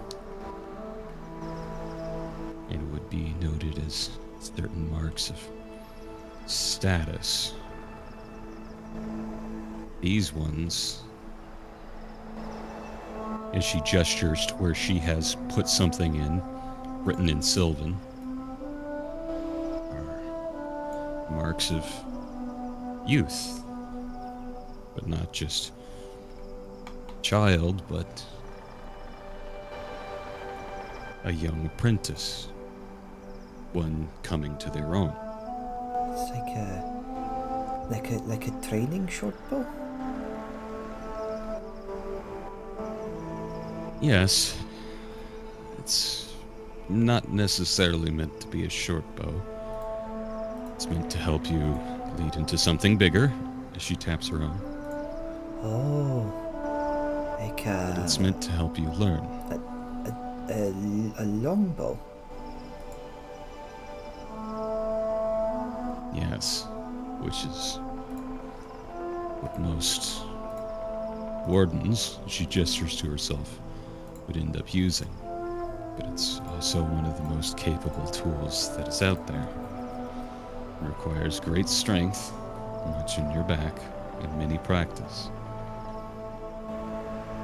So if you were ever uncertain how to use it, you can ask. And if magic ever fails you, you will have something ready. I don't know what to say. Thank you.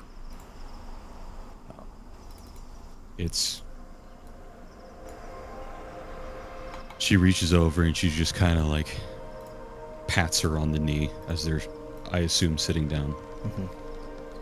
Well, you can say that to Sunshine. Say that to your father. He made you these, and will present the finely made training arrows.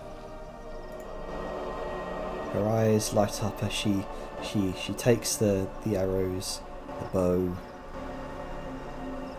and she sort of tries to find a place to holster the arrows, but doesn't exactly have a quiver to do that. So she kind of just shoves them into the sort of hood of her cloak that she's always keeps down. That'll do for now. And she examines the bow for a moment, kind of running her hands along the very detailed, beautiful engravings that you've chiseled into the wood itself. It is Very little doodle I did. I never colored it. There you go. Ah. Her eyes light up. She kind of graces a finger over the sort of the wooden claw-like embellishments. It's beautiful. You made this yourself? It was a bit of a rush job. I'll be honest. Does not look like a I rush wanted job. to. There are finer artisans out there than me. I specialize in using, not making, the bows. I love the But- pretty leaf patterns in the bow arms. Thank you. I like pretty leaves. She gives you she gives you a grin. These leaves are When not we so leave pretty. this place, I can show you how to shoot it. You will? No. Yes, I will. The leaves are not the nicest here. No, the leaves here are not very pretty.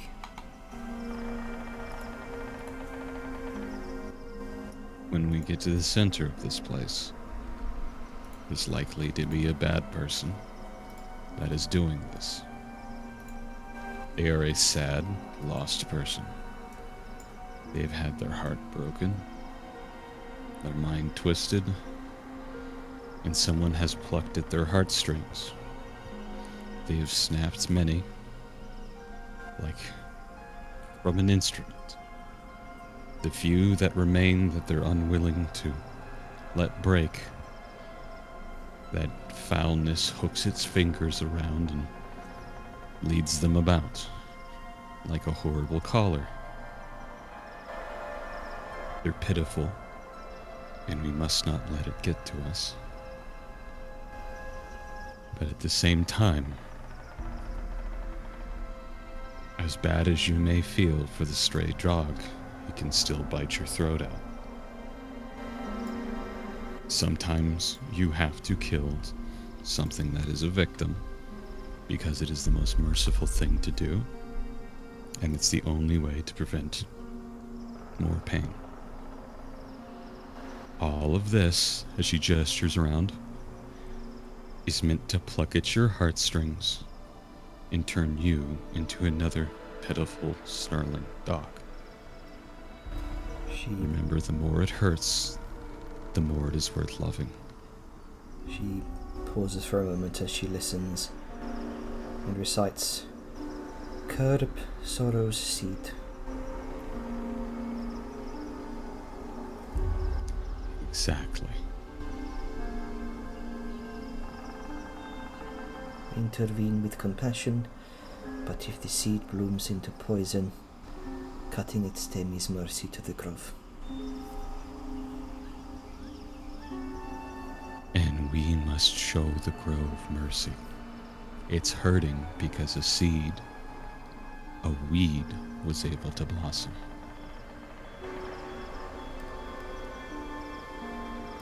Now, do you remember the third tenet? She thinks for a moment and squints. Harbor inner peace. Yes. Peace doesn't come from an outside world that is perfect, or silent roots, unshaking trees. It's from the stillness of your mind.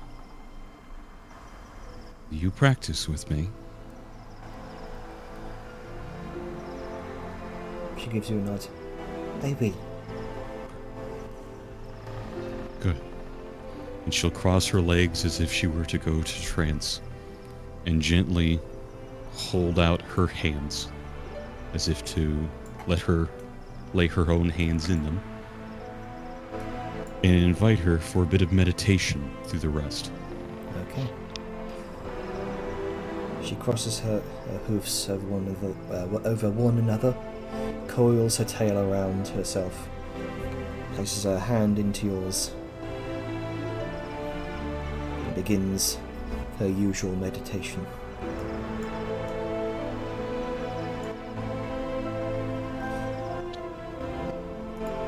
And I'm assuming. Deep breaths.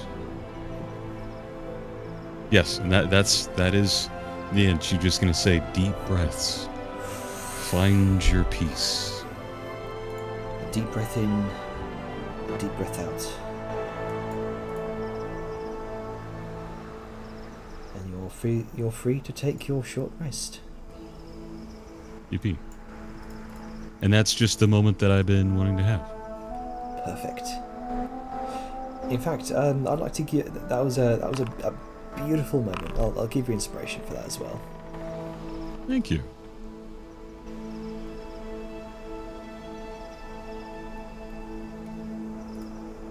Is it? I have to. The Song of Rest. Thank God I have that pocket snack. Where is that coming from? Oh no, but Yeah. I think maybe it's the features that the characters have know they're activated when a short rest is taken. Yeah. It's coming from Zeth. He's cool like that. Yeah. You shouldn't be getting that. So just take off one of those. One of those. I'll probably say the second one. I mean, technically both of those. Since Zer's not there, neither is Angus. Oh yeah, Neither yeah. is Angus. Yeah, so both of those, take those off. If anyone's gotten any weird bonuses what like was that. I at before? I do not remember. 13 less than where you are now. Yeah, bear in mind, if anyone's taken any weird bonuses like that, take those off. Okay, well, let me. So, It Vellum, won't. you should be at 7 less than you are currently. Cool. There's one. Same with Reader, 7 less.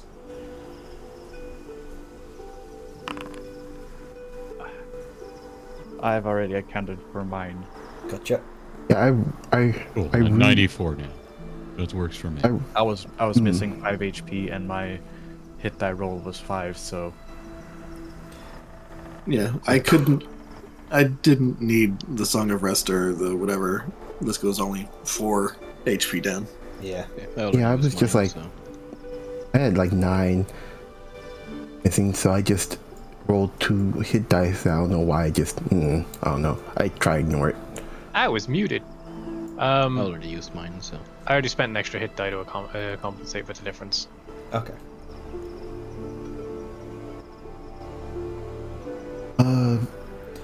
You mind able if we bring the roleplay up to? Sure. Go Okay. ahead. Yeah, thank you for letting me have that moment with her, by the way. Sorry. I mean, it's long overdue, and I've been wanting it for a while. It was It's long fine. overdue, and you are as much a player as everyone else, and it was cool to watch. So we didn't Oh, let you you had have anything. fun. We were happy to watch you. All right. So, what's Tajar got to say? Well, starting off from what I just typed. Well, take as much time as you need. But needing to talk when there is time. You can't close yourself off, brother. The thing will eat away at you more than you would like. There's nothing to talk about, at least nothing that's worth touching on while we got a job ahead of us.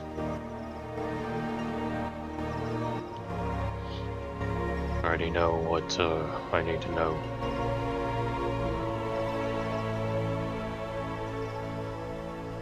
I'm fine. Well, respectfully, you weren't fine. You were not fine. What I saw there, you were not fine.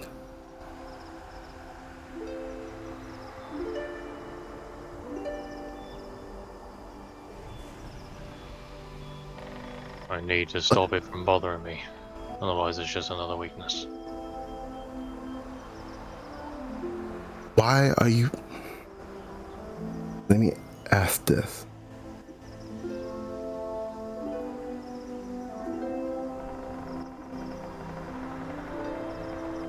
How do you become strong, Willem?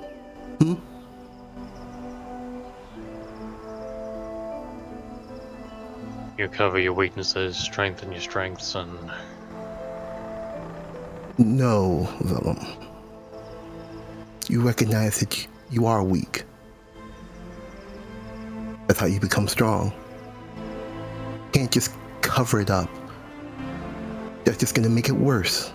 That's gonna make it poison that runs through your veins. I'm not covering anything up. What was that? I'm recognizing that I have a weakness. And I need to stop this weakness from happening again. Do That's that, I cover. can't. Wasn't there a brother that told me that you can't honestly put yourself up in the shell? You're doing what I did. So, What am I supposed to do, Jar? Just let it bother me? Let it fester? That's it. talking can be an antidote to the poison. Letting it fester and being quiet, poison more potent. And then you go and do what you just did, lash out. Someone who's trying to help. I'm not lashing out. I struggled. I hated everything about what just happened. I fought hard to block everything out. Was screaming at me to stop what I was doing. And I've been told and know that what we went through, what I went through, it was a fake. It was false. It was not real. So I know what I need to think. I know what I need to know. I know what I need to do. And a part of that, not hesitating, not losing control like I did, not. You are fighting against your heart while your head is telling you something else. That is a very difficult thing. You should know that. It will not get easier. I'll say that much. But at least having someone to help you, at least soothe that pain, makes it bearable, Gary. You're not alone. You need to remember that. I know And that, yes, but no, at least right now, no words can drown out the screams. They looked wrong, they sounded wrong, they were wrong. But when you're staring down someone you trust to protect you with a javelin in your hand, or stabbing at a screaming voice of a friend, I wanted it over, I wanted it done. Because I did not want any of that.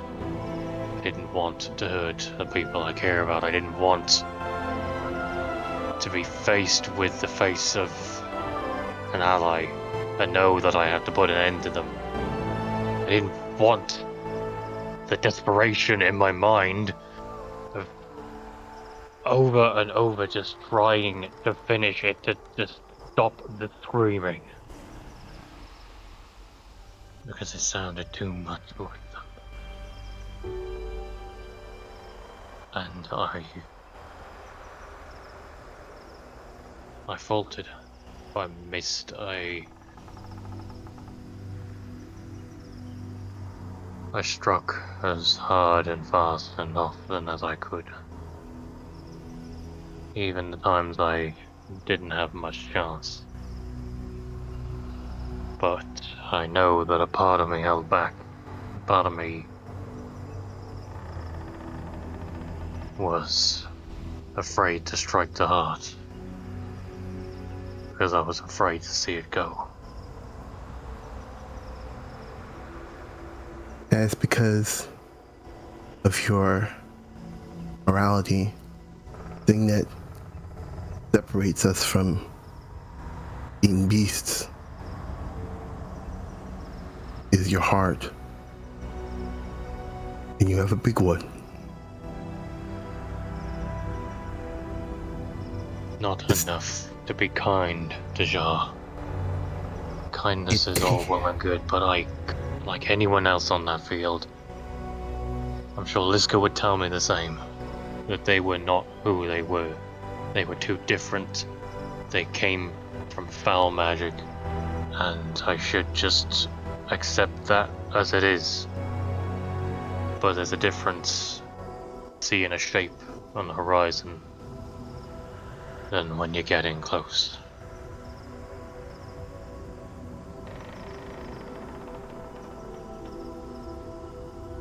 That is true. I won't deny any of that.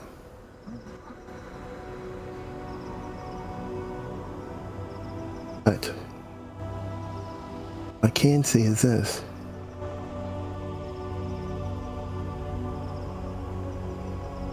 The fact that you wanted done and over with still means there's something fighting for, something to protect. Just keep that in mind. Don't dwell on the negative. I mean, we're all still alive. Focus on that. Yeah, and for a brief second,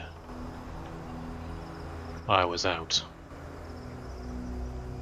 And how long until this soft heart of mine gets someone killed?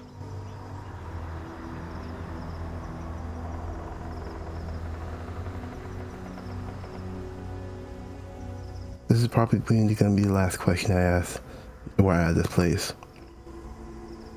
Do you want to be a beast?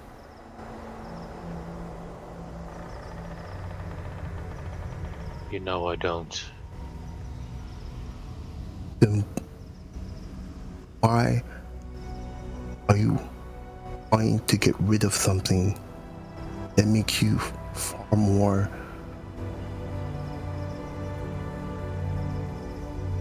important, valuable, and needed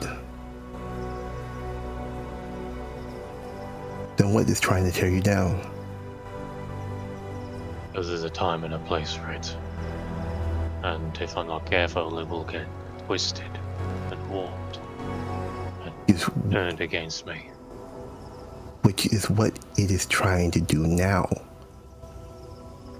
Not... Well, sometimes I think my words don't even help. That's fine.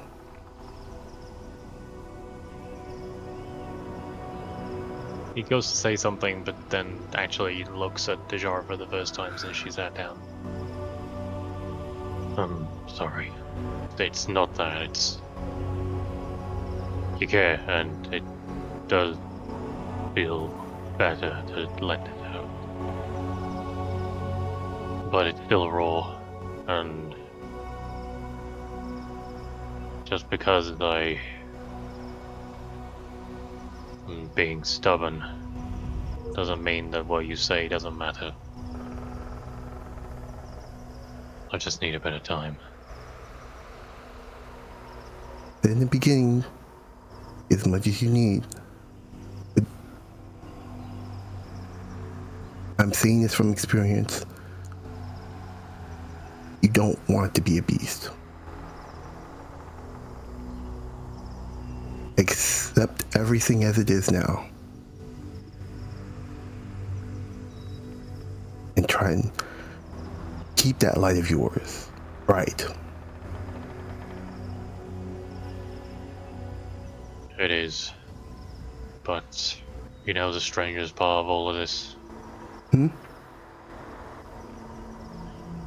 I almost want them to forgive me.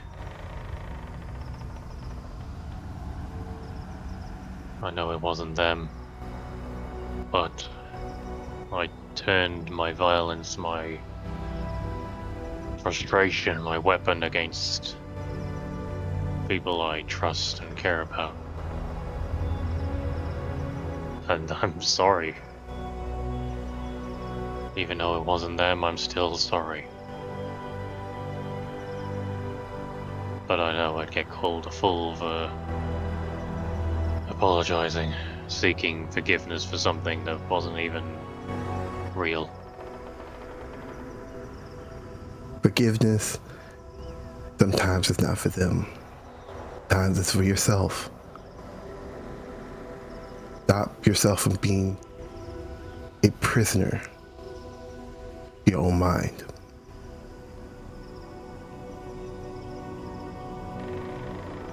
I'll try.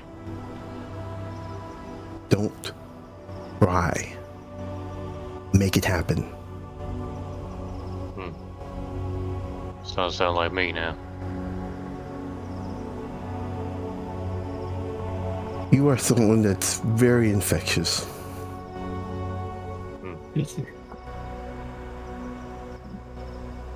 And that stubbornness of yours, there's a time and a place. Well, you're right about one thing. This is a time of rest. Relax. I'm sure as fuck restless. Doesn't do you any good being by yourself. Go over there. Where is she directing? Back over to where Liska is.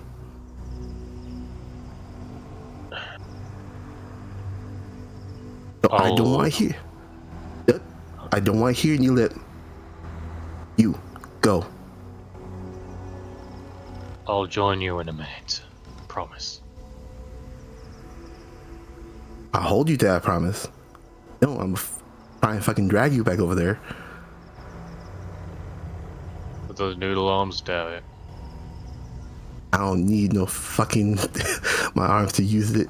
I'll fucking drag you some other way. It's not gonna be pleasant. See you soon.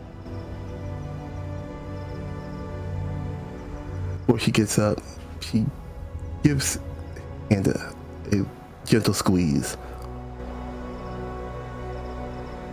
Keep the light bright. And then she gets up and turns to leave. And true to his word, he stays there for a good minute or so, likely decompressing from the conversation before joining the bulk of the group to wherever they might be situated. Unless anyone has anything else that's with Vellum, that's his bit done. Alright. Did everyone get when Liska addressed the group about things? I'll admit I was focused on the RP too much. I don't know what's going on in text chat. It was before it was before that RP ever happened. Oh, I did. then I think I just forgore. I apologize. Okay. What was the question? It wasn't necessarily a question, but like Rhea started something, and then Liska addressed the group fuck it, I'll just say what she said. Sorry. I can. No, it's all good. Like, the group is. Let's say the group is sitting around, dog came back or something. They're sitting around, and Liska's going to kind of look at everybody, kind of looking more pointedly at Vellum. I can do a lot in combat. I can do a lot in combat. I'm trained, practiced, and quite proficient in protecting others. However, I can only do so much when it comes to protecting the rest of you. While I can hit a foe at a greater distance than most, I can only protect with my shield those closest to me. We are facing a dangerous foe, and you find yourself under their ire. Get close to me. I cannot block arrows that are outside my reach. Do you understand? She says as she looks to the group.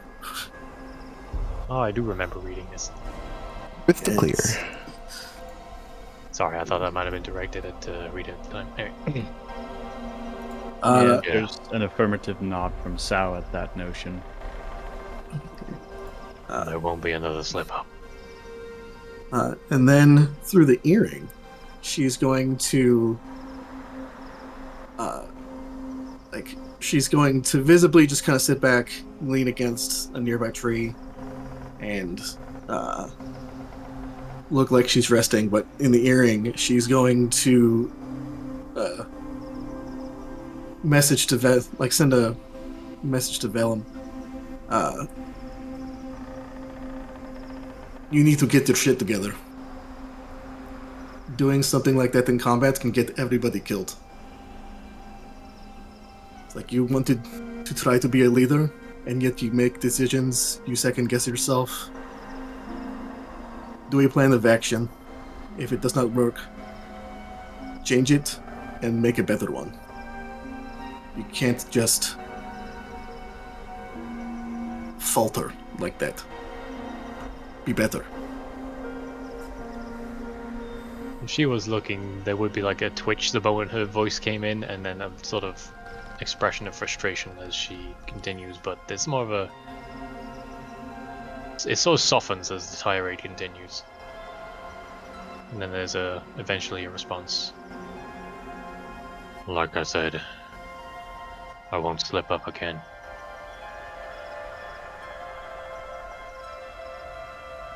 She just doesn't respond.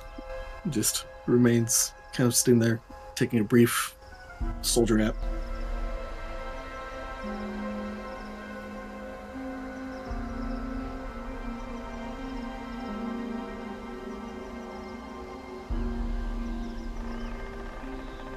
There we go. All right. So as you all complete your short rests, from what you gather, actually, did Etheria tell everyone how long this thing lasts? Yeah, an hour. Gotcha. So we gotta skedoodle the second the hours. The short rest is over. Out. I mean, Sao has the spell. She knows how it works. Yeah. It might look different from hers, but principle is the same. Gradually, at the edges of the horizon, across the verdant tree line, you see the blue skies beginning to shimmer out, gradually shrinking forwards across the lake towards your island. Looks like the spell's running out. It is then that Sao sort of gets up and just sort of dusts herself off a little and just gestures to the exit, just goes, "Alright, spell's gonna end in about a minute. Let's get out." Right.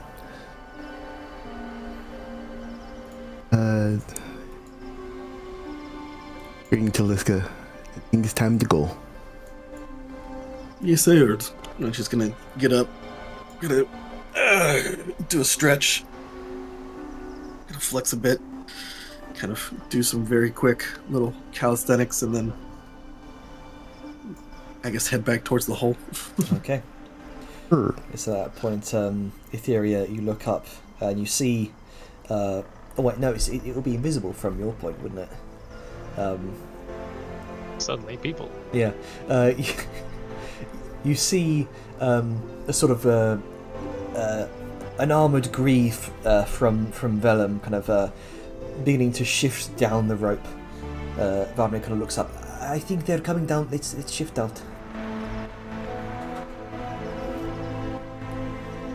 Oh, I wasn't gonna go first. I was gonna go last and do a thing. If Oh, that's okay. Yeah, sure.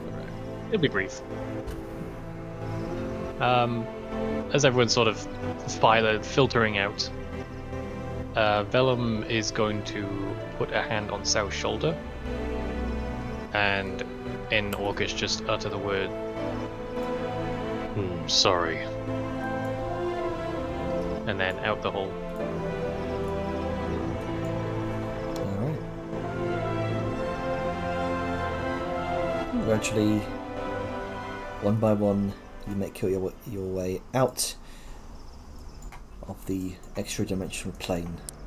Gradually filtering out of the small hollow, right? It is very, very tight squeeze with even 3 people here, let alone like all 7 of you at once, and you have to kind of force your way out of the small hollow back into the echoing dread of this twisted jungle.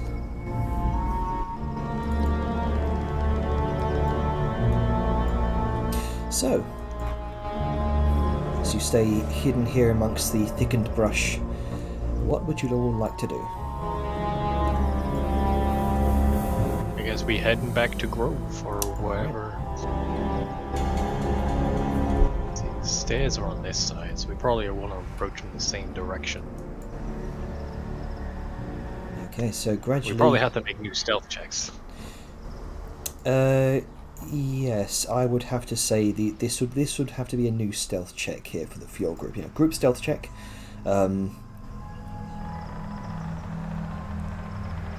We are going to be potentially moving through open ground. Are we... Hold on. I'm going to shift around a little bit just so I can see more of the actual path. Well, it is foggy, Before I make a remember, decision. so we might have some... No, the fog cleared. Mm-hmm. Oh, okay. Yeah, that's a theory that the fog, cleared when it got to this opening. Or this clearing. It cleared in the clearing, go figure. Oh. It's called a clearing. Yep, it looks like the naturally sort of chiseled steps move up towards this direction, and then they curl around here. It looks to me there's just like a wall right here. Yes, that's because it's 10 feet up. You'd have to kind of lift your head a little bit to see get a bit of elevation. I mean, so that is what is confusing me. Like you said that there's a path up here. Yes. So there's a path that goes to a 10-foot wall, and then there's another one above it. Oh no! It is simply just due to the elevation of the steps that you cannot currently see over them. If you were to sort of step up about 5 feet, maybe like. Oh, I get. Okay, I get what you're. I get what you're saying. Gotcha. It's like how you can't see over the top step of a flight of steps. You know. Yeah. All right. You do see, though, there is a sort of ruined wall around this perimeter.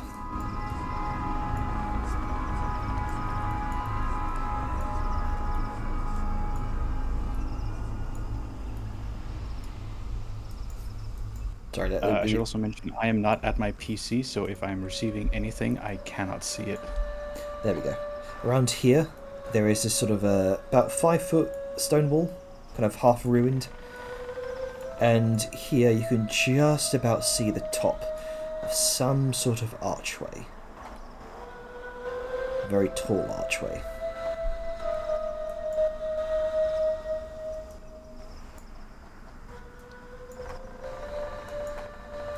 Okay. Oh. But you are all currently here. Okay. I want to ask this before we do any stealth rolls. Is there anything going to happen before we need to roll stealth?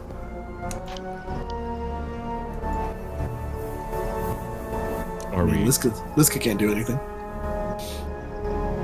I exist. I exist. For now.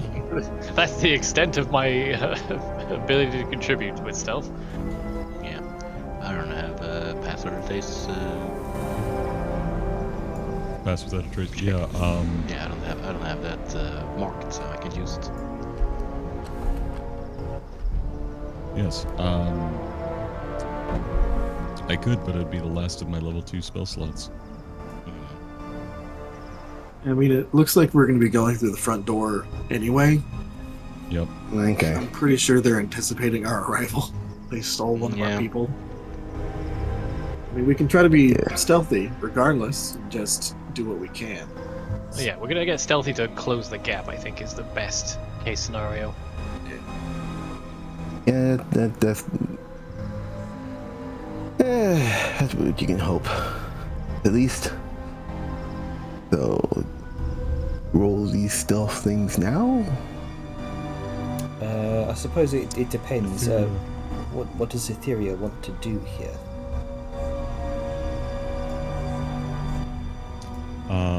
Etheria would chime in and say, so, young one here had the wise idea about maybe we need to scout the area ahead. See what's about us before we all go in as a group. Well, I believe that would be your area of expertise. Yeah, but I'm not gonna just wander off alone without, talking about her idea first.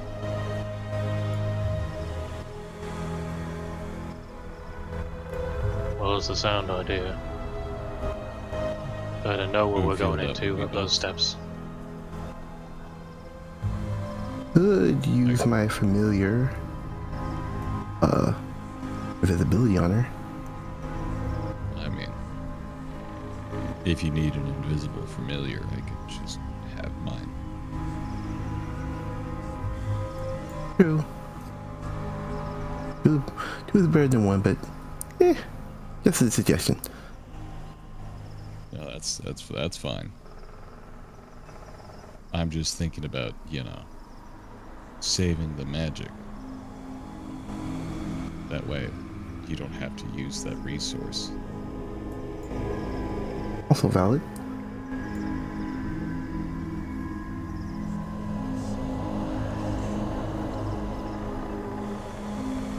Alright.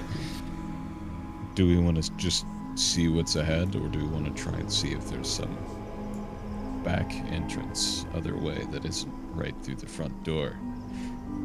I mean, if there is a back entrance, I am all for it. I'm always good with in an orthodox way than the front door. I like the familiar idea, though. That's pretty smart. Better than going myself.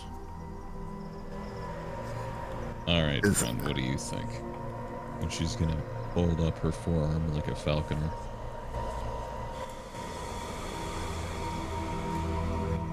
Alright. Works for me. Okay, and then she's gonna kind of go to toss up her forearm a little bit, like almost like tossing a bird towards the air. And then she's going to sort of sit down a little bit, close her eyes, and shift her vision towards her familiar. Gotcha. So let me go ahead and summon that for you, and I'll give you the vision. Okay. Give you a brief sec. Oh right, it's in the compendium. Hang on.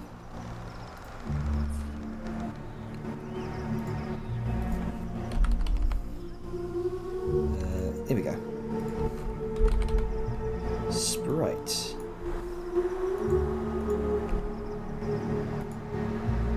Is it cranberry flavored?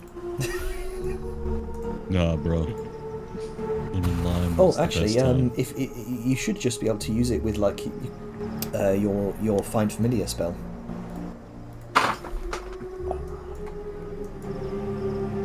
that should be automated unless it's not.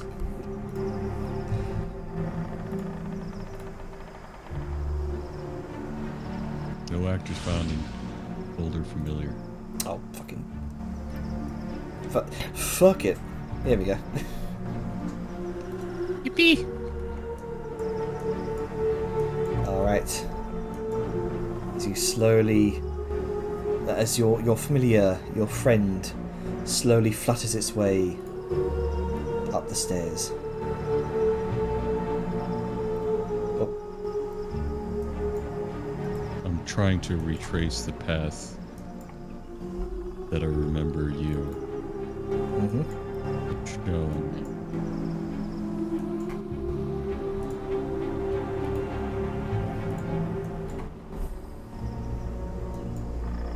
Oh, hang on. I also got to make it visible to the stream. Hang on. There. And Good. there we go.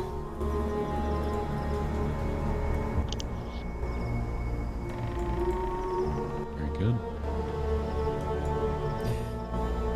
Alright, so you see beneath the roots of the tree, partially obscured by a shadow, stands a tall stone archway embedded into the hillside. A hollow yawns beyond, plunging into darkness, and flanking the entrance are two satyrs, clad in crimson armour adorned with red furs. Each of them grips a shield fashioned from hardened black bark and wields a tall spear. Their watchful eyes scan the surroundings. They occasionally sort of exchange comments, their voices muffled and distorted by the distance. You also notice... hang on. Because your familiar here can fly, can't it? Yes. I have it a little bit higher up off the ground. Okay. There you go. Oh, perfect. You also see a couple of figures about the grove. Two of these shambling, brambled figures appear to be nearby. Here and God, they blend in well. here. Yep. Really good natural camouflage. Oh, Hard yes. to notice. And as you're scouting the area with your familiar through your eyes, it catches movement higher up in the enormous tree. A knot of bark shifts, revealing itself. I whisper to those about me. I whisper what I'm seeing and conveying. Gotcha.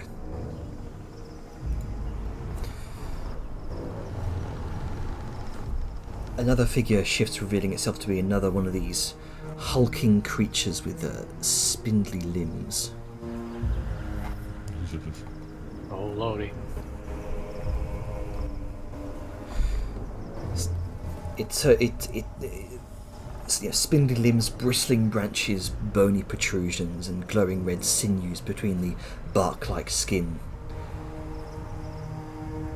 You notice it turns its animalistic skull, its hollow sockets scanning the warped jungle. And then, suddenly, it seems to fixate on something and emits a howling sound. A deep, resonant, otherworldly noise that evokes the creaking of a falling tree and the almost tormented cry of some sort of direwolf. It's all too familiar. And at this proximity, it's almost deafening. You can all feel it just reverberating through your chest, vibrating violently against your eardrums. You have to cover them lest you be deaf. The massive creature then... Shield. Oh. No, I was just going to say shield at the ready. Mm-hmm. I probably don't need to tell you that I saw him do that. The massive creature then descends slowly the trunk of the length of the trunk, perching itself on one of the thicker branches of the warped jungle's canopy. And then it begins to stalk through the treetops, its gaze seemingly fixed intently on something in the near distance, moving with this deliberate predatory grace.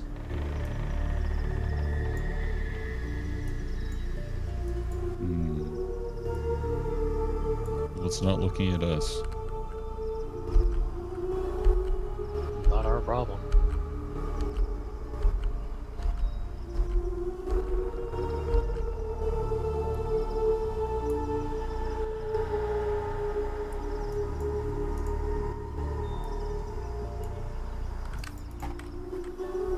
Well, I'm not seeing so far any sort of back way.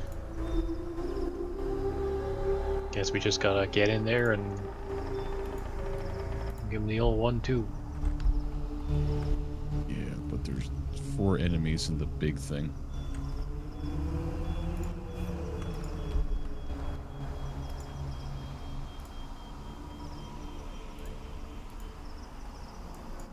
And some very capable looking satyrs. I'm not happy with that. Is there anything that we can do that perhaps draw their attention somewhere else? A distraction that would get them, or at least that big thing, away from the entrance? Says Did it already just leave? it just left, seemingly fixated on something towards this direction. It just went towards southwest, past Missed there. that thing then. Once. And it's at that point, out of the corner of your familiar's eyes, or at least what could be considered eyes, you notice the two satyrs guarding the entrance kind of swivel their ears towards the darkened archway, immediately kind of snapping to attention. Oh. Something big's coming.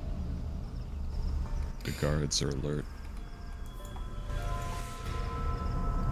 And emerging from the shadows is a female satyr, draped in robes of crimson fur, her horns long, dark. Oh, a female. She looks to be in charge. Her eyes glowing with this luminescent red hue. Her mane of deep red hair flows behind her, and she carries herself with an unmistakable air of nobility. She steps forward and turns, offering an elegant curtsy, kind of gesturing for another figure to emerge from behind her. A far more regally adorned satyr.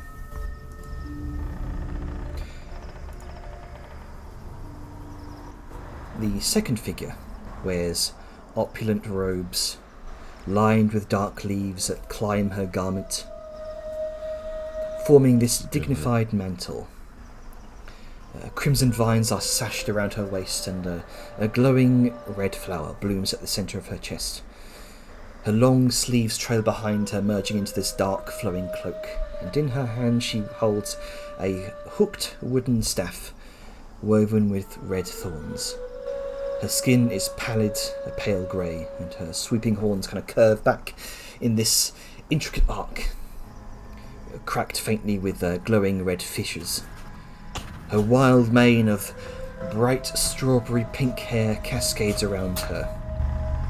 Her expression initially distracted, almost forlorn, until the first satyr's words draw her attention.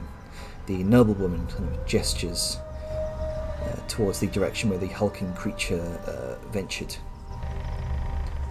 and they seem to be exchanging a few words as they appear to await something.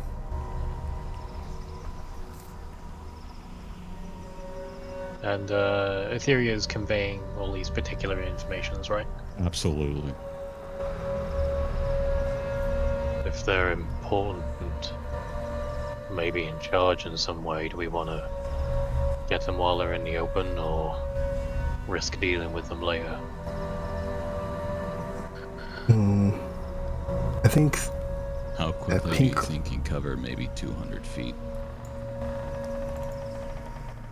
Likely not quick enough.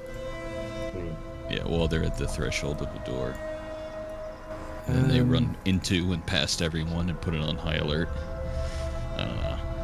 What's your familiar's passive perception actually? Because you're quite close with your familiar right now. Let's see. I'm seeing through their eyes. You can see through the familiar's eyes and hear what it hears until the start of my turn. Mm-hmm. Let's see. What?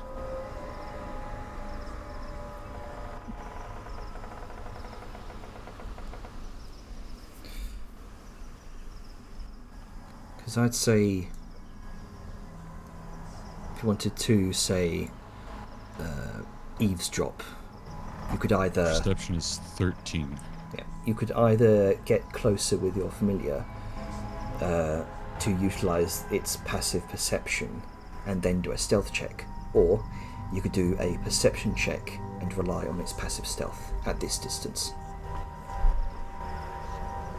Probably perception, relying on passive stealth because it's invisible. Mm-hmm. It is flying, but it's a sprite. Okay.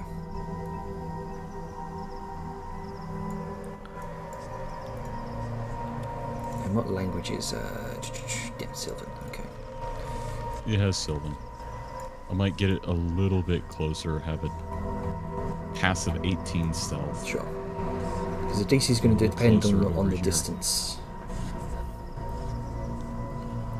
And then see if it can hear. Ooh. Is that 17. a 17? Okay. For your perception. Or its perception. Mm-hmm. Okay. Alright, so that changes things. That's the amount of things that you can hear from the conversation. Okay. Yeah, they. Tanner, you should also link. Can you link the art and the of these sabers? Yeah, we can't as see she them. describes them. Okay, 1 second. Let me do that real quick before I continue. Art. Guys, hear me out, guys. I mean, really, hold on, guys. What if, guys? I mean, non-lethal is an option. I'm not talking about that. For one of them. The other one, we have to bring her soul back. Oh, hang on. If one of them says are. I've not saved it in the correct place. Yeah, Pinky is trouble. Which is why I'm thinking maybe try and dispatch them. I mean, if we haste Liska, she could probably get in there and tie them up while the rest of us close the distance. But it What would was that involve thing? creeping up first. Like, haste, silence, invisibility, Liska? Just I like, don't think you can silence Liska. Ha! she I looks mean- fun. Guys, I mean, she got the hip wound, so I get where you're coming from. And this is the noble woman that you saw. Degenerates. I thought it was the fucking thing. Yeah, that's the This is the noble woman point. that's the art Janner sent me when I got kidnapped. Yeah, that's a trustworthy face. Yeah, It's it's So, really this, good. Yeah. really Well, good what friend. was it's an award-winning smile. the She's a really nice friend. Yeah, I don't trust that woman at all. the I believe the right way to say it is would? No, I will. Will. God. Anyway, Yeah. anyway. Thirst aside. Bunch of What you- degenerates. With a 17 perception check, you hear the satyr with the strawberry pink hair say, "A day late, are they? How very cheeky of them. All that bluster and bossiness, and they can't even keep track of a clock. Honestly, the nerve.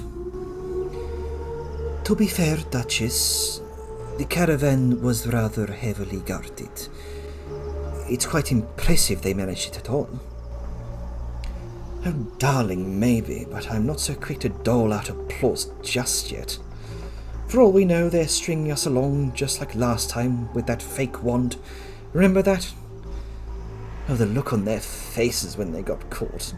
Delicious. But not again.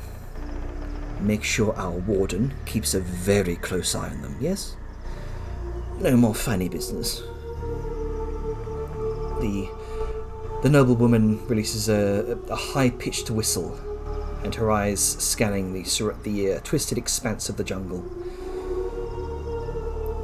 Meanwhile, the strawberry pink-haired satyr turns her gaze in a different direction. Her vibrant eyes kind of momentarily losing their mischievous grin, and that sort of playful grin kind of slips away, revealing almost a look of vulnerability. Something caught between concern and longing. And the noble woman notices the change and speaks gently. And you hear with your 17. Briar, are you all right? Who you presume to be Briar, the strawberry red-haired satyr.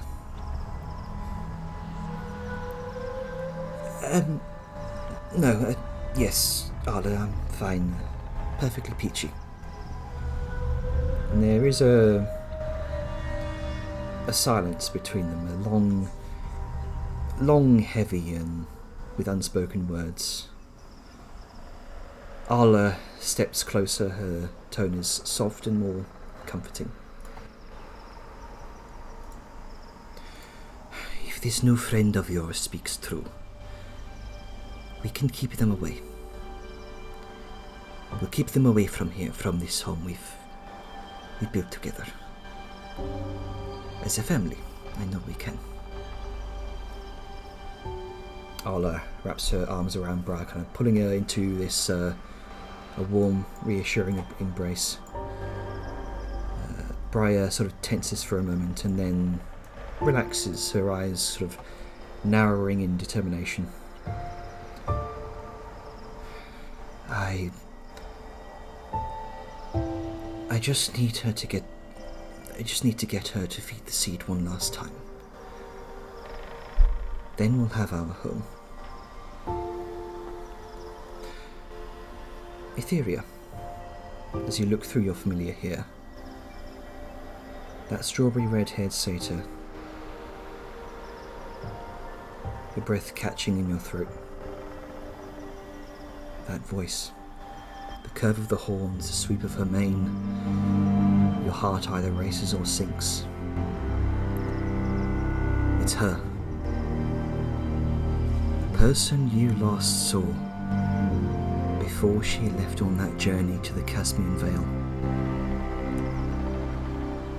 Decades have passed since she disappeared. Years filled with nothing but rumours and heartache. Whispers of her fall, of her being swallowed by the nightmare. You had imagined in your darkest moments that if she had succumbed, she would be but a hollow shell, an empty puppet controlled by darkness. But here she stands, salient, feeling. She looks paler now, her skin lacking its old warmth. Her features are sunken, gaunt. So different from the one who left you all those years ago. Yet her eyes still hold a spark, something that's undeniably hers. It's been so long, but there's no mistaking it. Marina, your sister. She lives and breathes.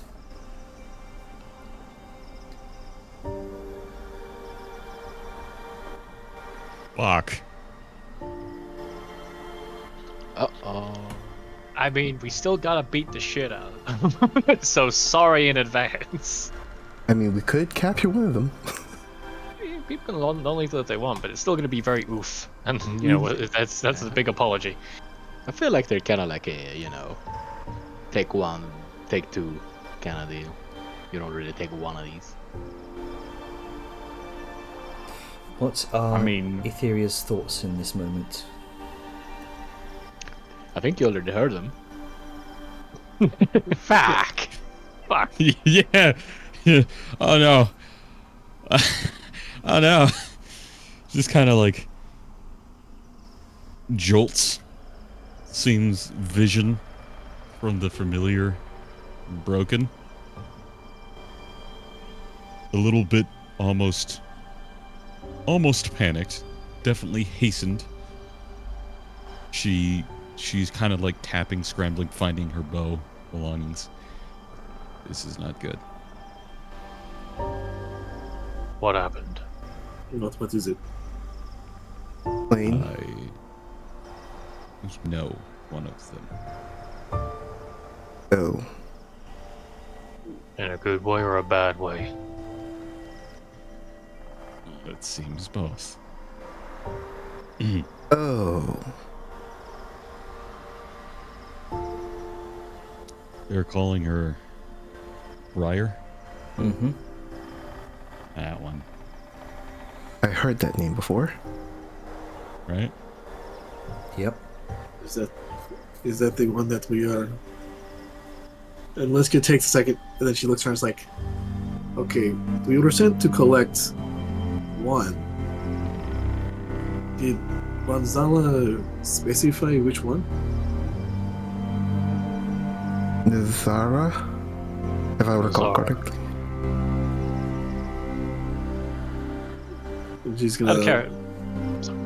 I was gonna say she looked to Aetherius like, is that the one that you know? Is that the name of your friend? No, that's the regal one with the fangs and the purple hair. The other one seems to be my sister. Oh. Hmm.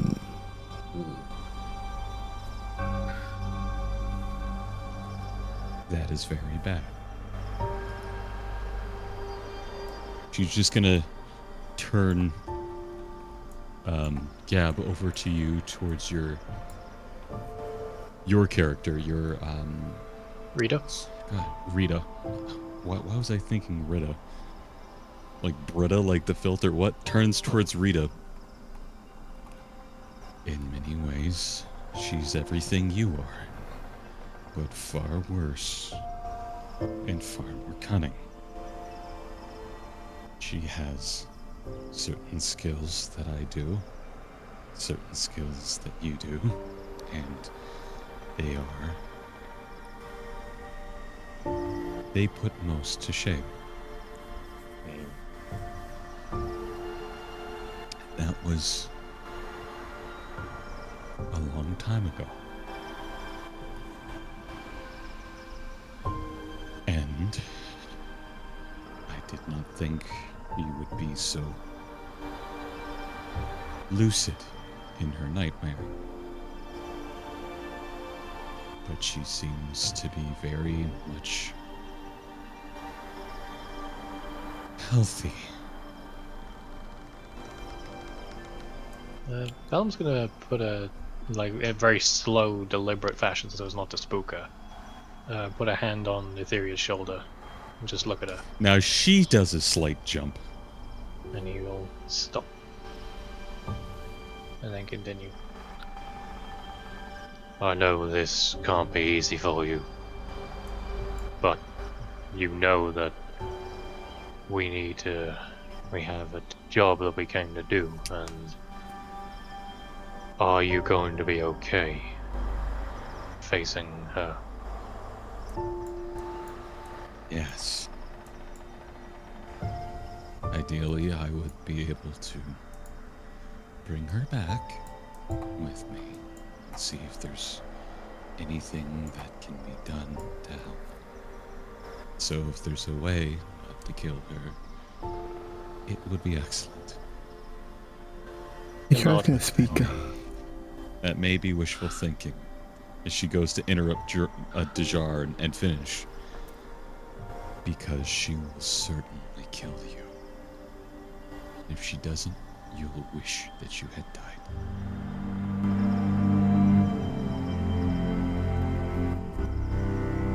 Go ahead, Spice.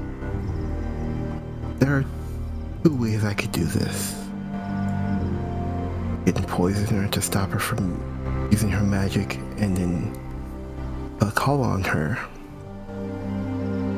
Or put her to sleep using poison. Satyrs, the sleep is incredibly unlikely to work. In fact, we don't sleep.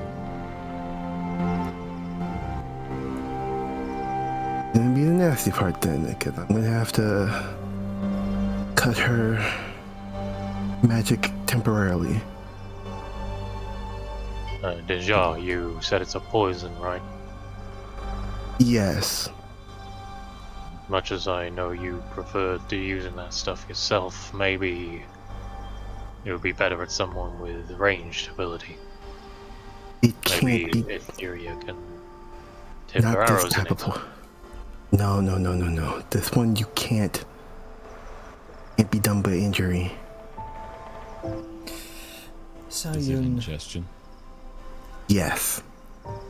Sayun, Etheria, you notice emerging from the tree line on the opposite side of the grove, from the direction you saw that hulking figure leave from, around here.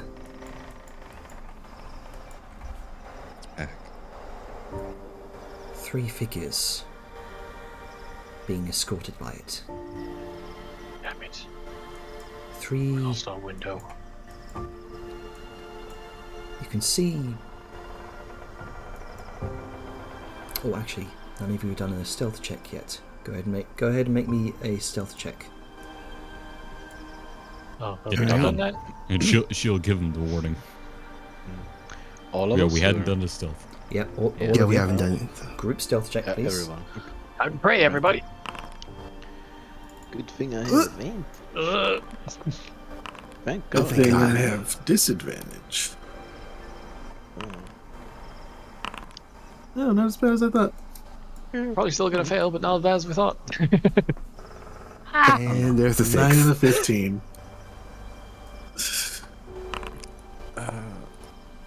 I can't Well, even fix that with my flash of genius.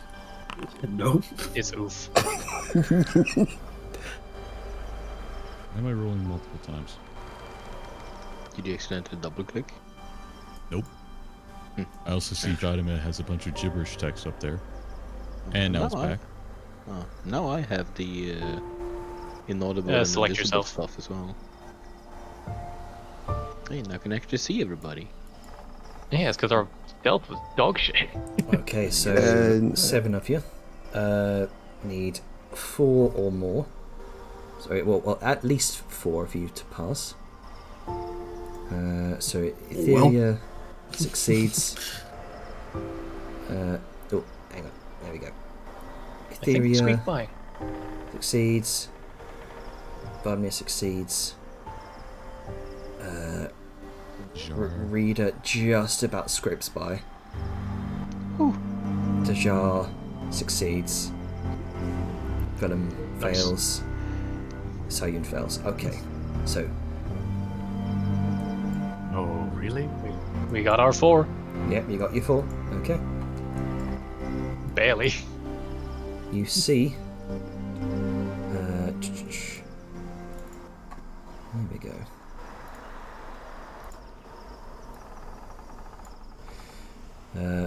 Lagging Emerging. Oh, I can't see anything, so I'm just gonna rely on you. Yeah, there's trees in the way, and we don't want to move because otherwise they'll give it away. emerging through the tree line on the opposite side of the grove, the hulking creature reappears. This time, escorting 3 figures.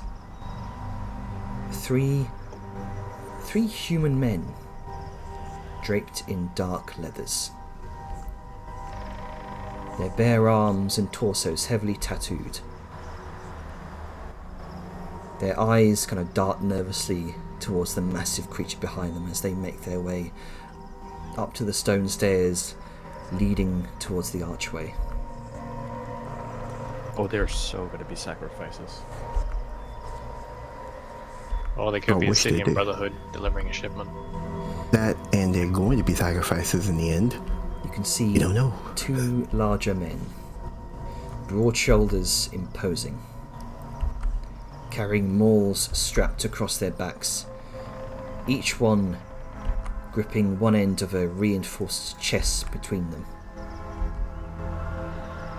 They approach the archway where the satyrs stand gathered. Tension is thick in the air.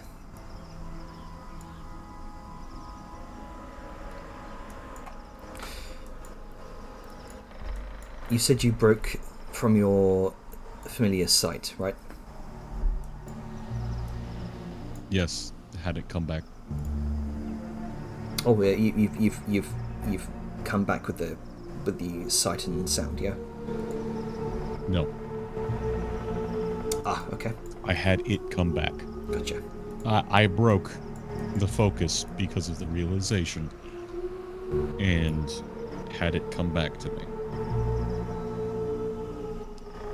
All That right, was a jar she was not ready for. all right then.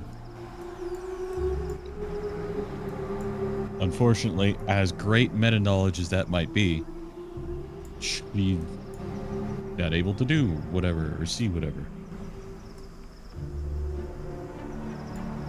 Yeah, so all we see is them go up the rise and then Mm-hmm. we see nothing. Correct. We need to make a decision. We're in a good shape now than we would be if we had to go through a whole bunch of resistance. They don't know we're here, and if we play this right, we can get the drop on them, but we can't wait too long. There's at least 4 guards, 2 of which are heavily armed satyrs, 2 bramblers. Now there's the beast back and escorting 3 figures. Was I able to see what the figures were? You were just able to actually. You were just able to see that they were sort of three human men climbing the steps up and around to the back of the wall here before they vanished out of sight, along with that Human men or humanoid? human, distinctly human. They men. In response... Oops, sorry, go on. Oh, shitposting. Go on. In response, you do what? In response to that. And how many more do you think are going to be in there that we'll have to get through to get to her? A lot. So we can take the numbers we know are here and have a shot of getting a drop on them and maybe even dealing with them. Or we can let the opportunity go by and take it a bit at a time with more forces. Whatever we pick, we need to pick quick.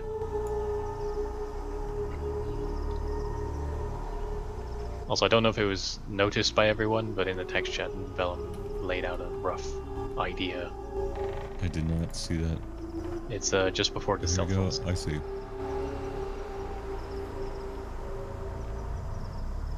Yeah, have Liska get in there and tie them up. Yeah.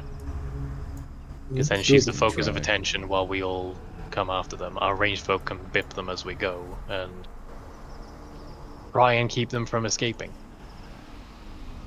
The purple-haired one is a powerful dark sorceress. Bear that in mind.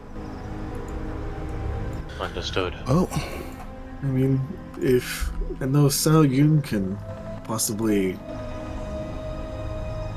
blip me closer if necessary. Mm-hmm. I think was it 90 foot range? So we'd be What about takes what? yeah. Yep. Yeah. So we'd have to be about halfway. And if we give you that, what is it, haste spell, I might let you get in quicker and do more while you're in there. Better your chances. I mean, that is true. It is. I mean, if we're willing to go, I don't know. I don't mind being the center of attention for some time. But I'd rather fight them while we're strong than later on when we're worn down. Alright, before we go, I must ask, Etheria, Yeah. if it does come to it, are you gonna be okay if it happens? And there's a clear tone in like how Sao is asking what she's referring to.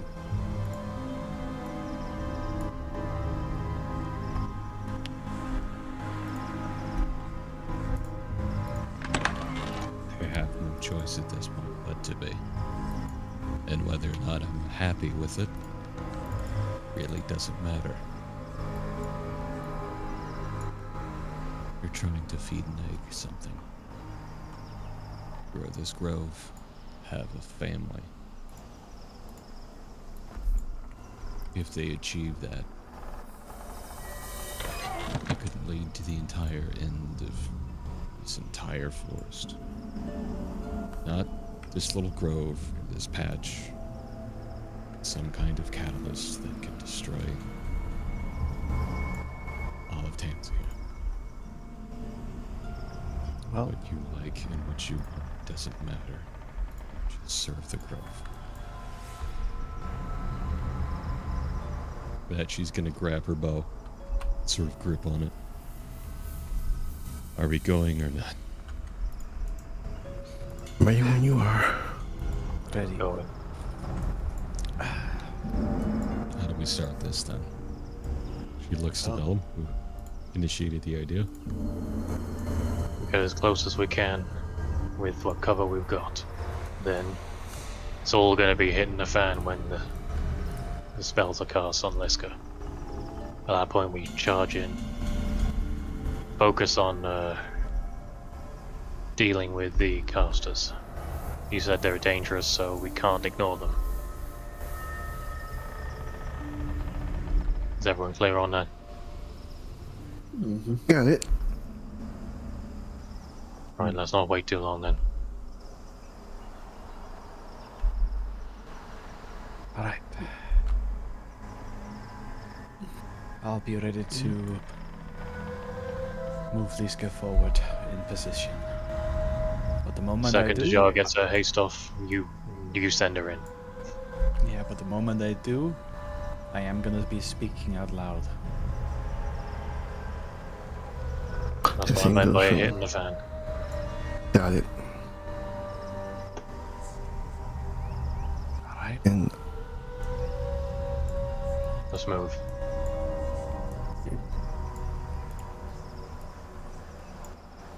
do. Let's go. Where are you headed? Perfectly on time too. Yeah. Yeah, Or do you what a want to cliffhanger. climactically end it when we start initiative? Up to you. I feel like this is pretty climatic already. Stop moving, Janner. What? It's time. Okay. I saw you move her. I don't know how I can see it, but I see like a ray version of it. So, as you head out to initiate this ambush upon what you expect to be some sort of meeting, we'll end it there. Offensive. And then when you stop that's recording. the fun. I'll stop recording in 3, 2,